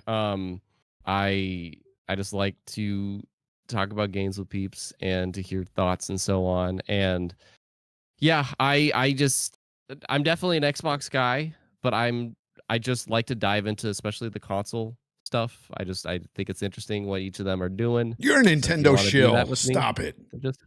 I am. No, he's not. That's what I remember last time. I just remember it was like anybody that would want to watch that 720p garbage on a TV. I was like, what? He was all hurt. But yeah, no, I'm definitely a console guy, but I'm an Xbox guy. That recently was a little bit shaken up because of stuff. So, but I'm very curious about Showcase, and I wish I was going with you guys to the show in person. That sounds great. But man. I definitely love talking with you. So if you want to speculate, over there. It was a lot of fun, man. This was a crazy long show. I love reacting to those shows for content, but it's like if I go, then I can't do that. No, I know. And King David was telling me, oh, it's about the content first, so make sure you do. I can't. As a consumer, I'm going to sit there, and if I see like Gear 6 on the state, I'm going to go nuts. Like, I'm not going to be videotaping. I will too, and it's like, but you're not recording though. I'm not recording. Like, I'm not going to live my life through this phone. Like, I'm not going to be the guy filming the stage. No, you're doing that in the showcase, right? But if you go in as media, you go to a media room afterwards, and then you actually have like play time with or showcase of just each game, right? So they might have something with like indie or Avowed where you can actually see it, play it, watch like a game, play what's up, and start taking notes and whatever you need to actually do some media articles, right? So they do that with the media, right? And with Summer Game Fest, they have an equivalent, and then IGN will also be doing some of those kind of things, right? So that's what he means, right? So because if you're going in as media, you will have access to stuff that you won't normally as a fan, right? And we're going in as a fan right now, but so if we can get in as media next time, we'll have that access as well. So you can actually see, like last time it was Forza Motorsport, they actually showed you, here's what it is running right now, and if you want to start putting articles together, you can, right? So that was kind of the thing you get, right? So anyways, that's yes, you heard a cat. That's my cat. I know when I see Gear 6, hypothetically, if I saw Banjo-Kazooie, like I will go nuts in that audience, but I'll be like even more sad if I don't have that moment to Where's the mute be able to button? look on back at it. camera. Like there's certain But the moments thing in is, life though, that I want to be able to look to see like when that happened. And and if what your I reaction didn't was. get that when Banjo-Kazooie happens, I'm gonna be so sad. So But there's also just I the forgot shared you're a experience, banjo fan. right? I'm not even a There's just Banjo fan. That's the thing. It's like I just want to see Xbox have a platformer IP show up. Yeah. That's it. Well, they got but Psychonauts. they do. They have I Psychonauts. love They have Psychonauts. Crash. They have I want to Spyro. keep on seeing stuff like that. I love Psychonauts But either too. way, like, but there is something about a shared experience, and it really is kind of cool. And plus, Yes. you get to meet all Yes. the other people in the community. So I Totally. would recommend you do it once at least, right? Like, come out there and, Yeah. and meet everybody. And Like I'm debating about doing that for the have- Game Awards this year. Yeah. yeah, Same. Colt Eastwood, shout out to him in the chat saying being there for fun is way better than creating content. I feel the same way, Yeah. Colt. 100%. Like I'm not going to live my life through a cell phone. When I go to concerts and stuff, I'm not that guy. I watch the stage and I have a good time. Like just be there in the moment. Have fun. Speaking of which, having fun, you could be having fun right now if you were reading Hargeet's book, but you're not. yeah. So do him a favor and go to that link in the description of this video and pick up his book. Hargeet, tell them all about it. Yeah, so I don't know, I can actually just pick it up. I don't know if it's gonna work, but I can give you like the caption. Maybe it'll show up. I don't know. It always seems to not work out. But Not that Green good. screen. No. Yeah. Yeah. yeah, so what I'll do is I'll just turn off the green screen. It's nice though. There we go. It's pretty. There you go.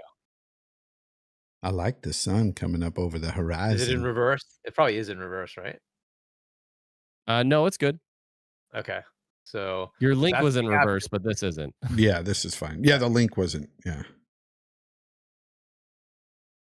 So there you go. So that's the Here, Okay. let me do my Morgan Freeman. 65 million years ago, a meteor crashed into Earth, causing a mass extinction event that wiped out the dominant dinosaur species. But what if that didn't happen? Click the link in the description below. Buy now at CVS and Walgreens. So yeah, check that out, pick it up. So you're saying this is in reverse right now? It's not correct. So let The me link fix is reversed, yeah.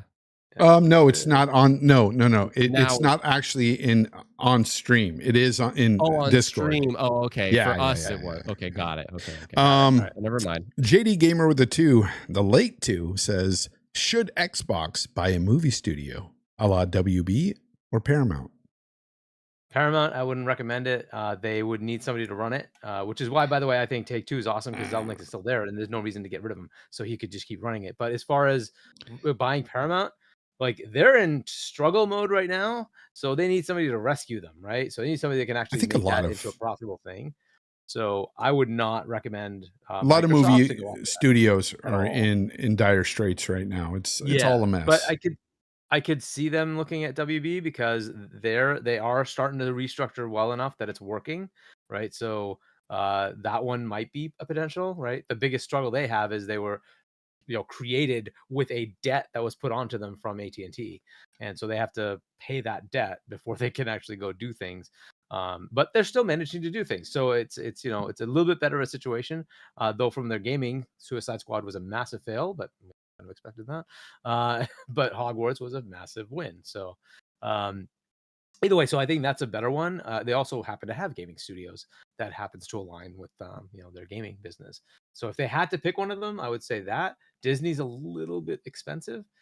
I wouldn't really kind of go after that. Plus, it's probably a bigger challenge from a regulatory perspective because I think they're like at 25% of the market, something like that. That's a big chunk.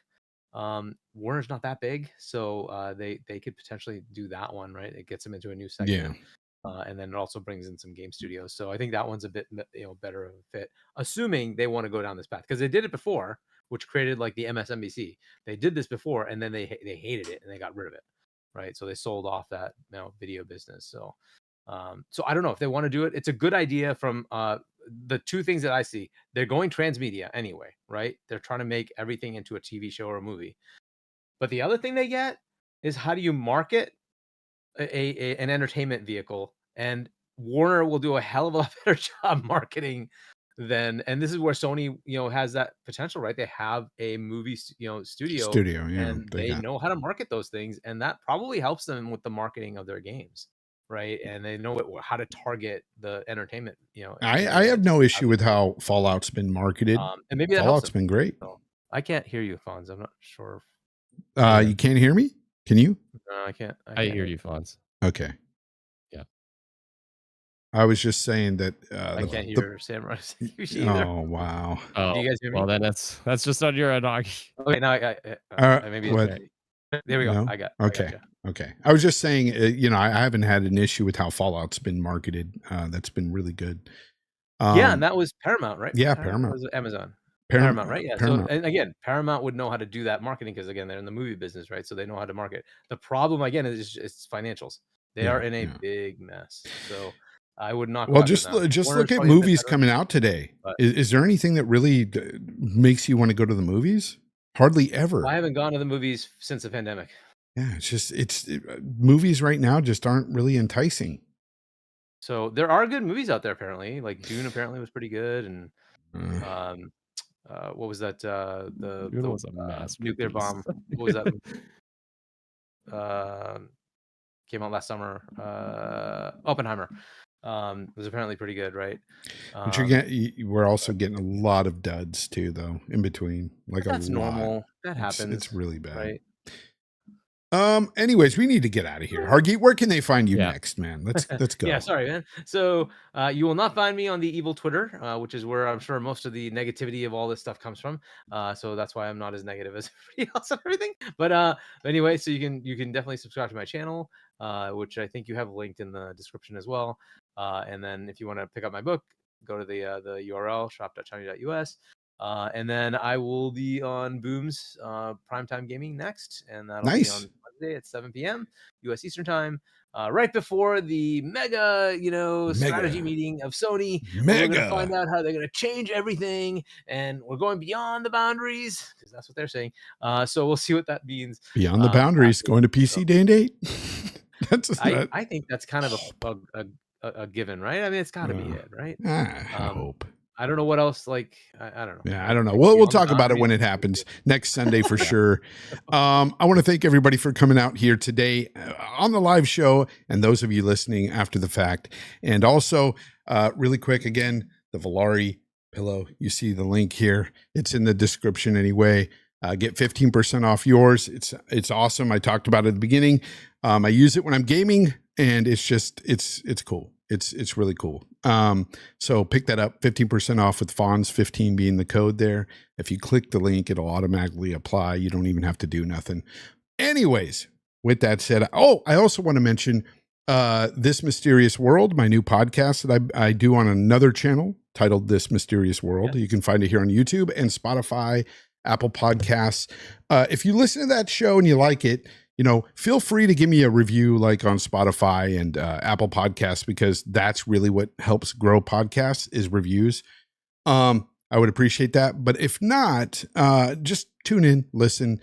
This week, I will be back with another guest. I've been so freaking just blessed to have 3 guests already on the show, and I've just started 3 shows ago. So it's crazy. But this week, I will be talking. A lot of you have been asking me to do a show on UFOs this week. That will be the topic. And I'm going to have an ex-military guy talking about his experience with UFOs. So, yeah. And it's a real legit person. And it'll be a good interview. It'll be really fun. So check that out. 9 p.m. Pacific time here on there on This Mysterious World YouTube channel. And then of course you can listen to it after on Spotify or Apple Podcasts. Anyways, I'm having a great time with that show. A lot of people are seemingly liking it, so I don't know. But anyways, just wanted to let that be known. Until next time, guys, game on.